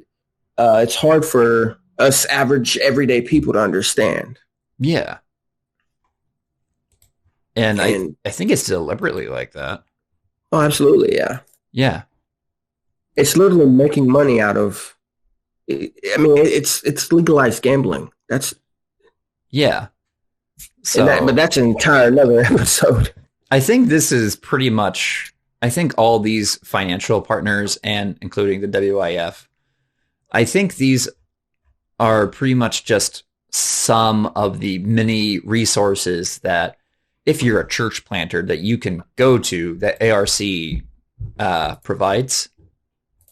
So if you're starting an ARC affiliated church, then, and you're doing all the things you need to, you check off all the boxes, you can, if you want to get loans, you could go to the WIF. If you want to invest money, you can do that through WIF. Yeah. So I mean, this is all kind of sounding to me like small businesses, man. Yeah. I'm going to take out a loan to start my small business. So, man, this is scary. Yeah. Especially the thing that bothers me especially about this, though, is that there's such a strong financial network behind these organizations that pump out evangelical churches that reach and influence tens of thousands of people, if not millions. So the last partner I want to look at, ARC, is the Highlands College. So what is Highlands College all about? What's the category of it? It just says Ministry School Bible College. I think it's the only one on here that has that listed under that category. Okay. Resources, yeah. Oh no, there's two of them actually. There's they have emotion as well. Yeah, all together. Like, I just kind of want to know what ideologically, what kind of pastors are these schools churning out? And I got a feeling it's not good. Got a feeling it's probably not really great. So Highlands, let's see. Is there an about page? Yes, there is. Mission statement. Highlands College is a biblical higher education institution that exists to supply the church with leaders of competence, character, and spiritual maturity, holistically trained to lead lives of eternal impact by fulfilling the Great Commission. Well, I'm not sure if, I don't think Pastor Chad went through this one then.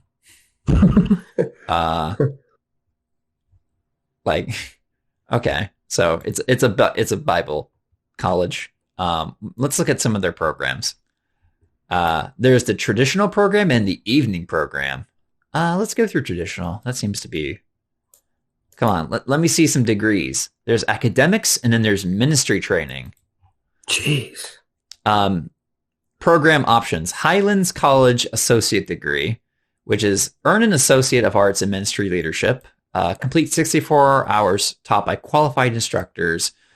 $4,200 per semester, $16,000 2-year investment. And then they have another associate degree, the SEU Associate. Earn an associate's degree in Christian ministry or pursue a bachelor of science degree in Christian ministry. What the fuck is a bachelor of science degree in Christian ministry? Excuse me? What the fuck is that? Well, are they teaching biology too? What? Okay. In partnership with Southeastern University SEU, which is accredited by Southern Association of Colleges and Schools, Commission on Colleges, complete 62 hours, taught by blah, blah, blah. Okay, ministry work. This one's actually more expensive. What the fuck? Earn estimated 7,000 per semester for 15 credit hours, which is typical. A 2-year investment of $28,500. Wow. Jiminy Christmas. What the fuck are the reviews? And a fucking science degree in Christian ministry? I don't believe that bullshit. Highlands College. Give me the fucking reviews for this school. Like, I can't imagine this is particularly highly rated. Wait a second here. I'm on Google Maps, okay? So they're in Birmingham, Alabama. They're right they're practically right next to the headquarters, or at least a branch office of ARC. They're right fucking next to each other, essentially. Oh, wow. Wow. Yeah. Ta-da. Like, okay. Yeah. They're also right next to, they're on like a boulevard. It's like one big street. So from Cahaba Valley Road, you turn onto Lee Branch Lane. There's ARC. You keep going. If you drive past it, keep going straight. There's the Church of the Highlands Greystone campus. And right on there is Highlands College. What is the Church of the Highlands all about? There's so many different weird connections. Well, what we're getting here is a web, man. Yeah. This is a web. Yeah. What religion? It's a Church of the Highlands is non-denominational, probably evangelical. Church of the Highlands, actually, not the college, which I guess is directly associated with them. Let's see. There's a Wikipedia page, Church of the Highlands. Affiliated with ARC. Let's see. God, I hate the term non-denominational because usually it feels like a cover for evangelical, which we've it's what you talked about, having your mask on, non-denominational. Yeah. Yeah. Well, yeah. Because I think evangelical has certain connotations, while non-denominational is more vague, and you could probably attract a higher rate of people to your church. But yeah, that's in Hoover, Alabama, Highlands College. So that doesn't sound like a indoctrination factory. No, sirree, Bob. Oh, no. I mean, if you look at the academics and their foundational courses, I mean, yeah. Look at this for society, right? This course will reveal the impact that societies and groups have on individuals, as well as the role that individuals have in influencing groups and societies. Sociological theories and concepts are explored with an emphasis on culture, socialization, social institutions, social processes, and change through a Christian worldview. Get the fuck out of here. Get out of here. You can't learn. I'm sure you're going to get a very unbiased teaching about Marx and their sociology. Oh, yeah. I'm sure that's not going to have any bias or anything there. Wow. Yeah. This is all part of the larger network that Rock City Church is affiliated with. This is not only a network, but a bubble. I mean, This is a bubble. You don't have to leave this bubble. We got colleges from a Christian worldview. We've got financial institutions from a Christian worldview. We've got a church. We've got a church planter. This is a bubble, man. Yeah. I'm also looking at the other one? Motion Student Conference that they're affiliated with. Also in Birmingham, Alabama. It's always all roads lead to fucking Birmingham. Motion is a local church student conference that is founded on the belief that our faith is not meant to be idle, hidden, or contained, but instead lived out in motion in Christ. Okay, so it's basically like a big old Christian student conference. Wow. Okay, that's interesting. But yeah, I think we should probably reach the final part of this conversation and looking at the finances of Rock City. Well, and how the finances are tied to ARC. Yeah. So, because the reason why we took everybody through this ride, this experience, this modus, if you will, is to show you who's backing whom. So to show you that. And so what we're going to do now is turn here to the Year 9 annual report of Rock City. And we get even more of a picture. Oh, yeah. So first, let's talk about how people can access this annual report. Yeah, you can find it directly on their website. It's publicly available. So you go to the homepage, you will find it in the menu tab. If you scroll down, once the menu is open, you will see under the Give Online section, of course, Give Online is first, the annual report. So rockcitychurch.tv, and then in the menu section at the top right, the menu, Give Online, under Give Online, annual report. Oh, yeah. And I'm going to tell you what, the people who make this website and the people who made this report, man, they're pretty talented people. I mean, you know more than I do, because that's kind of like your area expertise. This is excellent design. I can't compete with this. And so in this Give Online report, it's pretty cool design, like you said, because one of the reasons that makes it cool also is it's a book format. You click on the next page, you click on the next arrow, and a page turns in the design. It's pretty cool. Yeah, you can tell they have a print version of this too. If we go, they have one section titled "The Numbers." The numbers. The numbers. Every number has a name. Every name has a story, and every story matters to God. That's like the opposite of when Joseph Stalin said that the death of one man is a tragedy, but the death of a million is a statistic. Okay. So on page 8 through 9, there's a section with, on the left hand, we get some numbers. Total decisions for Jesus in year 9, which I'm going to guess total decisions for Jesus are conversions.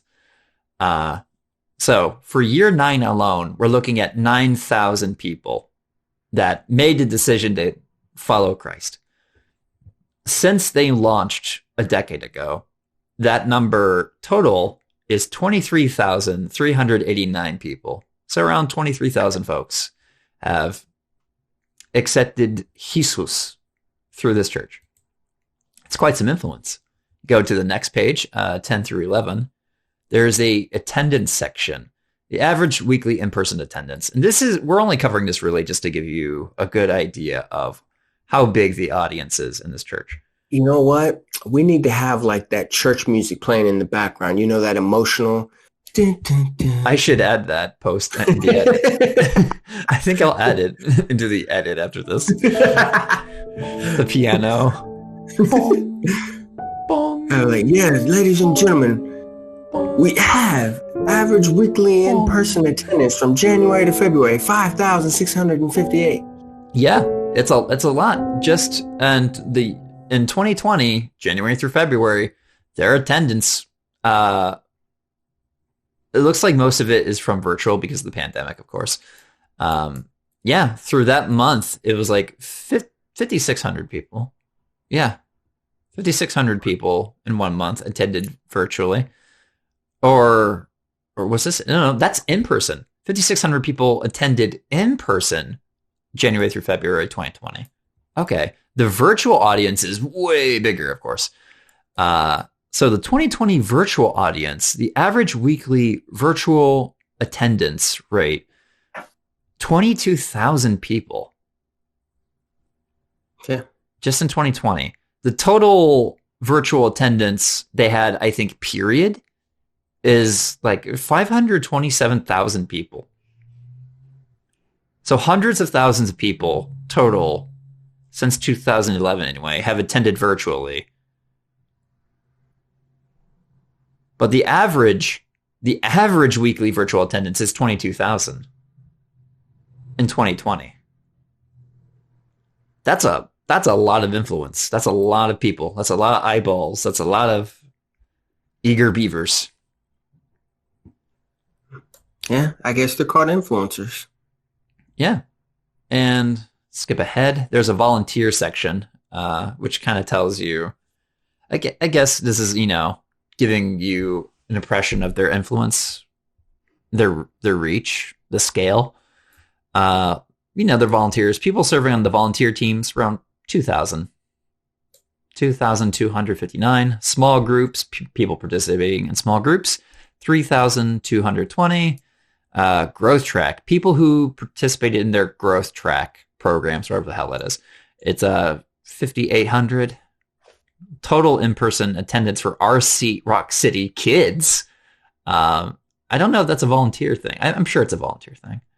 Total in-person attendance, 30,000. First-time kids, 1,800. Total virtual attendance, 3,500. Oh my goodness, yeah. We're talking about tens of thousands of people at most. Oh, yeah. But on average, we're talking about maybe on the high end to 5,000, on the low end to 1,000. So there's a page entitled Baptisms, Year 9 Baptisms. 895 people in 1 year got baptized through this church. Baptisms since their launch, 3,064. Okay. So yeah, they have their Christmas attendance, which we're going to skip because we already have a pretty good idea. Jesus, their Easter 2020 attendance online and on ABC 6. I didn't know they were on television. Oh yeah, they get airtime too. They probably pay out the wazoo for airtime. Airtime is super expensive. 53,792 people online and through ABC 6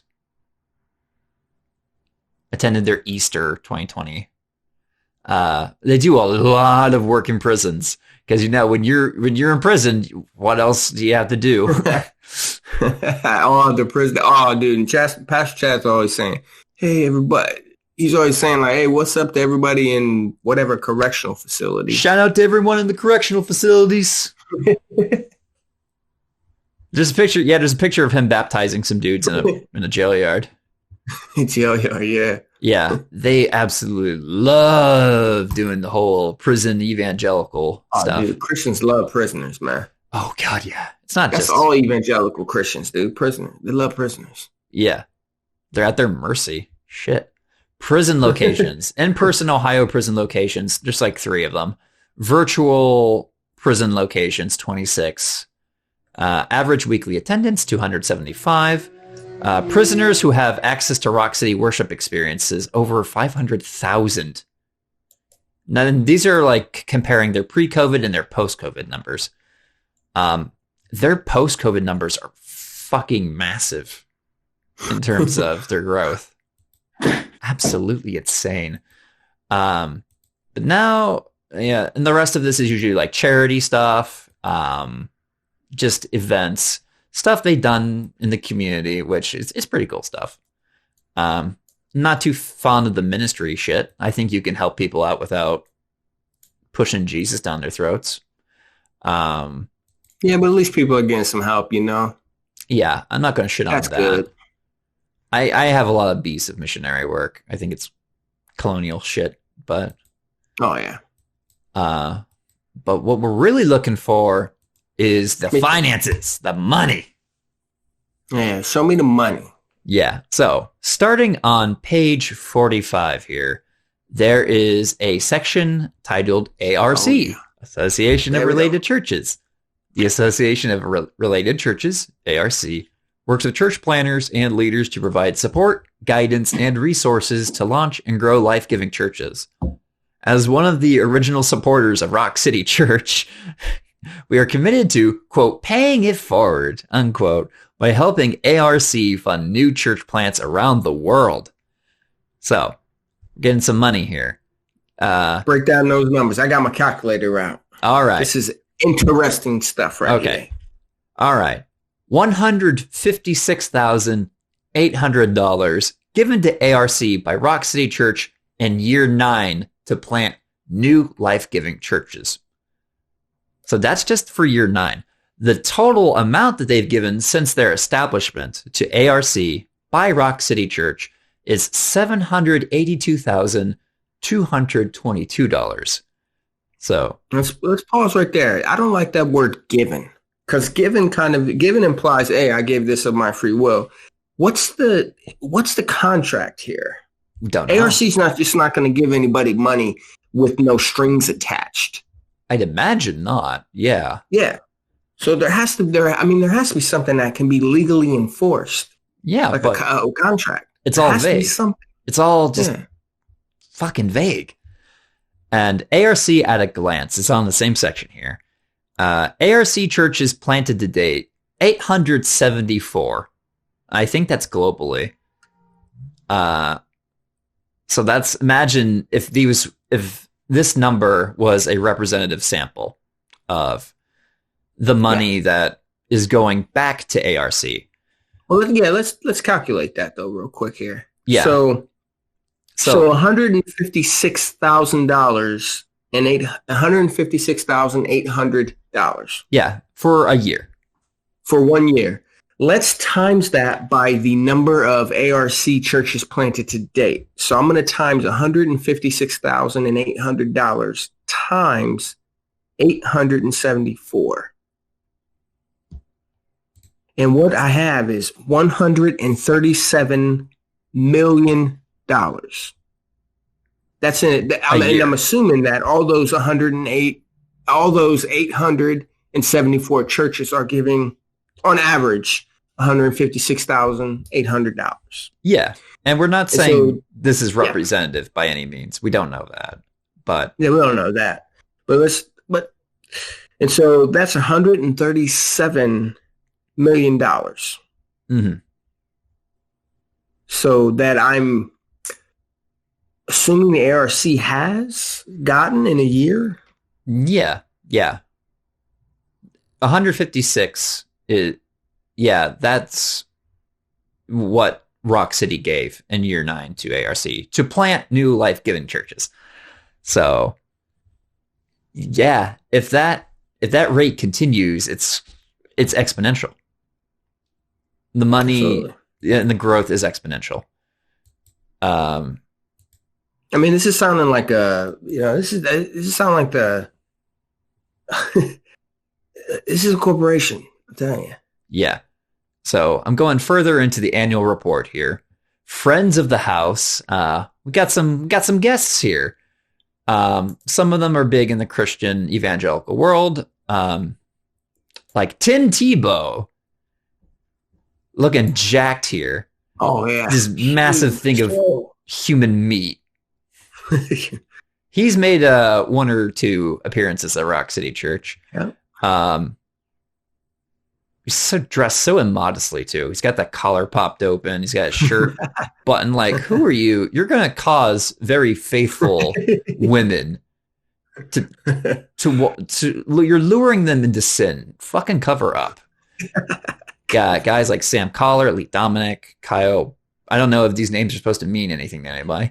One of the repeated guests is former coach Urban Meyer, used to be coach of the Ohio State Buckeyes, the football team.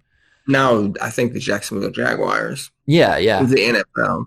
You got guys like Jimmy Rollins, Brandy Barber, and they actually had a guest, Dr. Bernice King, related to Dr. Martin Luther King.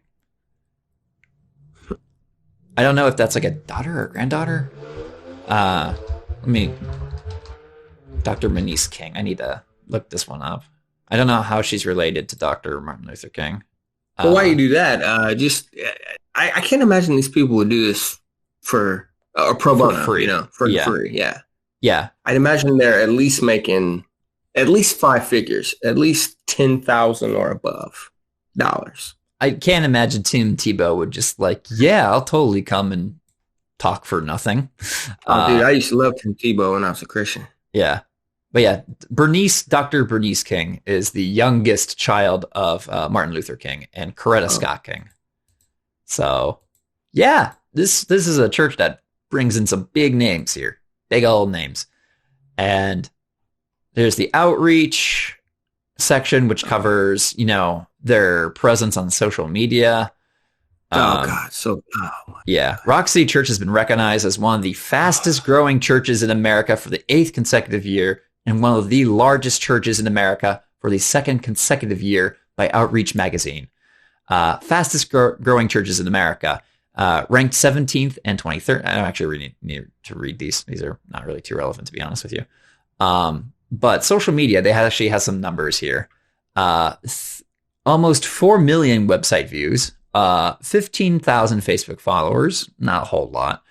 4,300 Twitter followers. Yeah. 21,000 Instagram followers, 300 YouTube subscribers. That's actually not too impressive. It's yeah, not, 3,000 YouTube subscribers. That's surprisingly not all that impressive, to be honest with you. I don't know. I kind of stay away from social media. There's like individual YouTubers who have better, reach than that, but I'm surprised by that number. Rock City worship their Spotify account. They love boasting about that. The financial section. This is the shit we really care about. All right, let's get to it. So on page 60 and 61 of the Rock City Year 9 annual report is the operational budget. So the operational budget is the money, I believe this is the money that they spent? I think this is the money that they spent. Okay. Yeah. It's very... So operational budget, they have 1, 2, 3, 4. They have 4 categories. And we're assuming that this is the money that they spent. Yeah. Right? Okay. All right. So that first category there, ministry operations. So what is ministry operations? Well, they actually do a good job of giving us an account of what it is. So according to this here, ministry operations is something called future fund and savings. That sounds like an investment. Administration, accounting services, youth and middle school, stuff like that. Worship experiences, weekend worship experience, print materials, location, small groups, growth track, creative arts, etc. Mm-hmm. And the ministry operations accounts for 33.6% of their budget, which is $3.67 million. Yeah. And then you have the other categories too, like staffing, which is 28.8%. We're looking at around a little over 3 million in salaries, benefits, stuff like that. Facilities. I was actually surprised that facilities wasn't higher. It's only like 14.9% of their budget. Like $1.5 million, 1.6 mil. And that's like, the worship and office space, debt payoff, probably for like property stuff, facility upkeep and maintenance, utilities, other facilities, trailers and storage. And what is called, the last one is their Beyond Our Walls program in their budget. We're looking at 2.4 million for things like local and global outreach, domestic, global mission teams, outreach marketing, of course. I knew they had a marketing department. I knew they love their marketing. Church planting, ARC, missionary support, child sponsorship, legacy initiatives. So all of this culminates in a operational budget of $10.9 million. Yeah. And it says it's up, I'm assuming it's up, it says it's up 35%. Because it has a little circle next to it with 35%, and it has an up arrow next to it on top. Yeah. And then it has like the total revenue breakdown in year 9. But I'm very confused. I find it a little confusing. Yeah, I am too. Yeah. So is this basically just showing or demonstrating how much of each revenue source contributed to paying this budget? Or because they're just saying they broke even, I don't know. It doesn't say that. So it shows there's a graph here, and it shows like 3 little sections, and the largest one is general revenue. And out of the general revenue, it shows $9.1 million.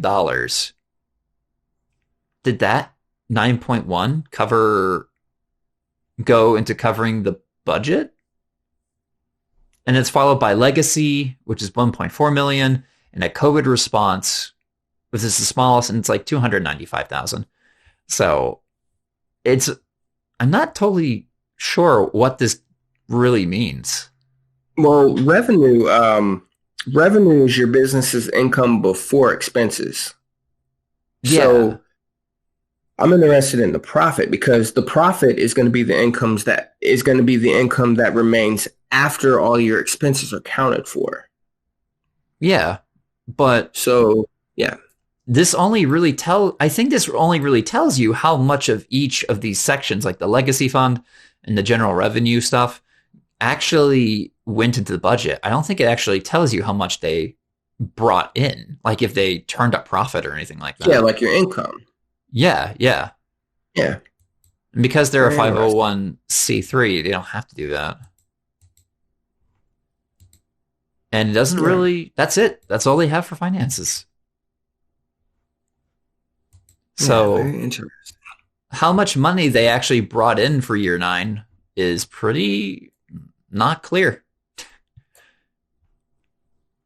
Yeah, I never noticed that until now, actually. Yeah. And their operational budget is the same as their total revenue. Yeah. So I'm thinking this is the stuff that they paid their budget through. Kind of just to show, like, what they're using their finances for, or what they're using that revenue for.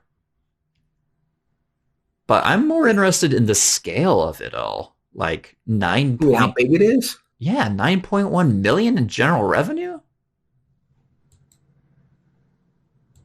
That's fucking crazy if you ask me. Like, why is it a church bringing in $9.1 million? Yeah. A church that's pretty much in bed with the evangelical movement. Big business, man. That's what I'm wondering as well. Yeah, this is like the entire almost 2 hours we've been talking. We've been exploring how all these different things intersect with each other. These private interests, these nonprofit interests, and essentially these fucking schools. Yeah, it's just a whole web. It's like moving your couch and you find like all these spider webs and shit underneath it.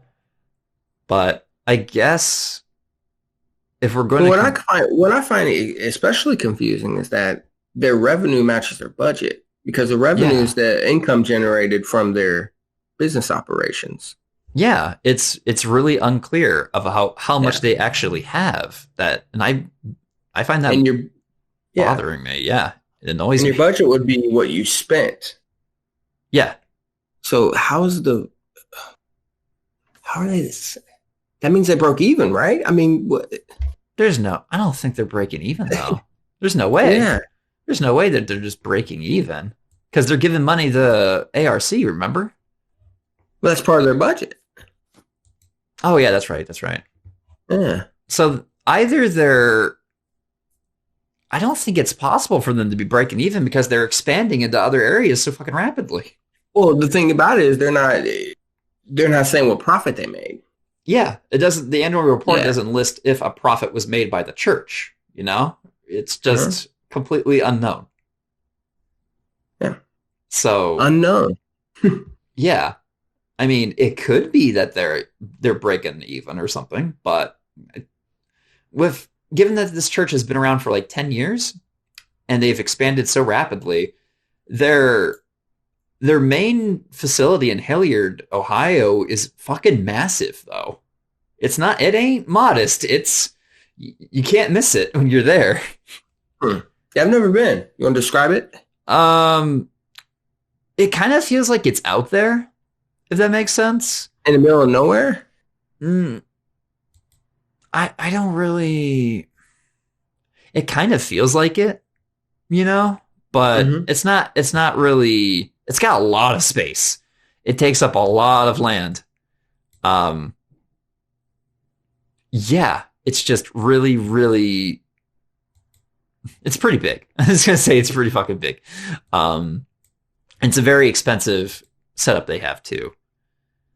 But yeah, I guess at the end of the day though, someone might ask us, well, why do you care about all this? Like, you're not even Christians. Why should you give a shit? They're not funding Al Qaeda, are they? Or ISIS, or wherever the fuck, whatever kind of militias and shit Christian churches like to fund. So I guess we should ask ourselves, why should we care? Yeah, why should we care about the corporatization of churches? Yeah. Absolutely. Well, I'll go first here because I think we have different reasons because I believe we talked about this first. Mm-hmm. The main hangup that I have about the corporatization of the church and of our country and the world in general is that corporations exist for one purpose: to maximize profit. Mm-hmm. It's not just to make money, it's to maximize profit. And so in the quest for maximizing profit, that's really the only thing that matters at the end of the day. Right. The welfare of the congregants, the needs of the community, like, one of those things has to take priority. And yeah. Well, Jesus said you can't serve both God and mammon. Yeah. Translate as money, I guess. Yeah, yeah. So and this is something that we're seeing not only in the churches, but also in our society in general. I mean, you look at politics, for example. People say, well, I want this person in office because they're a businessman or a businesswoman. They're a business person. They ran their own business. Well, that's cool, but the purpose of government and the purpose of a business, like I said, is different. Mm-hmm. Church, and that's another topic, but governments exist to serve the populace. Corporations, businesses exist to maximize profit. So there's a clash right there. If those two clash, guess who's going to win in a corporation? Maximize profit. And this is one of the things that I'm seeing in the corporatization of the church. I mean, you look, for example, at mega churches like Joel Osteen. Mm-hmm. He refused to allow people to come into his church who during the bad weather in Texas, the hurricane stuff. Yeah. Yeah. I mean, look at that. That's an example of maximization of profit over people. Yeah. What did Jesus say if you have two coats? Hey, you got enough. Give the other person your coat who needs it. Right. That kind of stuff is why it matters to me and why I think it's important. Yeah. And that's just a summary of why I think it's important. How about you? Yeah. So my big concern is the fact that in our society, obviously, money translates to power, right? Yeah. Obviously, we're a capitalist society, and capitalism and the state, there's a relationship between private interests of capital and the state. And usually that exists in terms of like lobbying, influence. Money buys you influence in America. The fact that this one particular church, which reaches thousands and thousands of people and is able to influence them in a way that conforms with the evangelical Christian movement, which I believe is ultimately harmful. It's a very destructive movement in the United States. I think it's a threat to secular society. And I think its ideology is toxic and impedes human well-being in terms of, say, reproductive rights, gender roles in society, LGBTQ rights, all kinds of things. And the fact that one single church can influence thousands of people on that scale and be just a tip, it's just like a tip of an iceberg, really, Rock City is not like the big threat. It's the fact that it's just like a tiny little fragment of an even larger mosaic of these private interests that breathe life into these fucking organizations like ARC that churn out. It's to promote ultimately this evangelical movement. There's an entire sector, there's an entire industry that's dedicated to procreating this or spreading this idea around, this ideology. And I see its effects, especially as these people they turn out people to run for office. They lobby. They fucking love lobbying. I see that as a threat in a way. And that's why I think it's bad. It's harmful for those of us who want a secular society. It's harmful for those who are in marginalized communities that are usually on the receiving end of the evangelical stick. Again, like women, LGBTQ folks, etc. Yeah, I think that is why we should be concerned. Yeah. And I think that's a good place to leave off because we're at the 2-hour 16 mark. All right, well, let's talk about next steps as well. Yeah. So I guess let's apply this idea of a corporate church to not only, Rock City, but Catholicism, Mormons.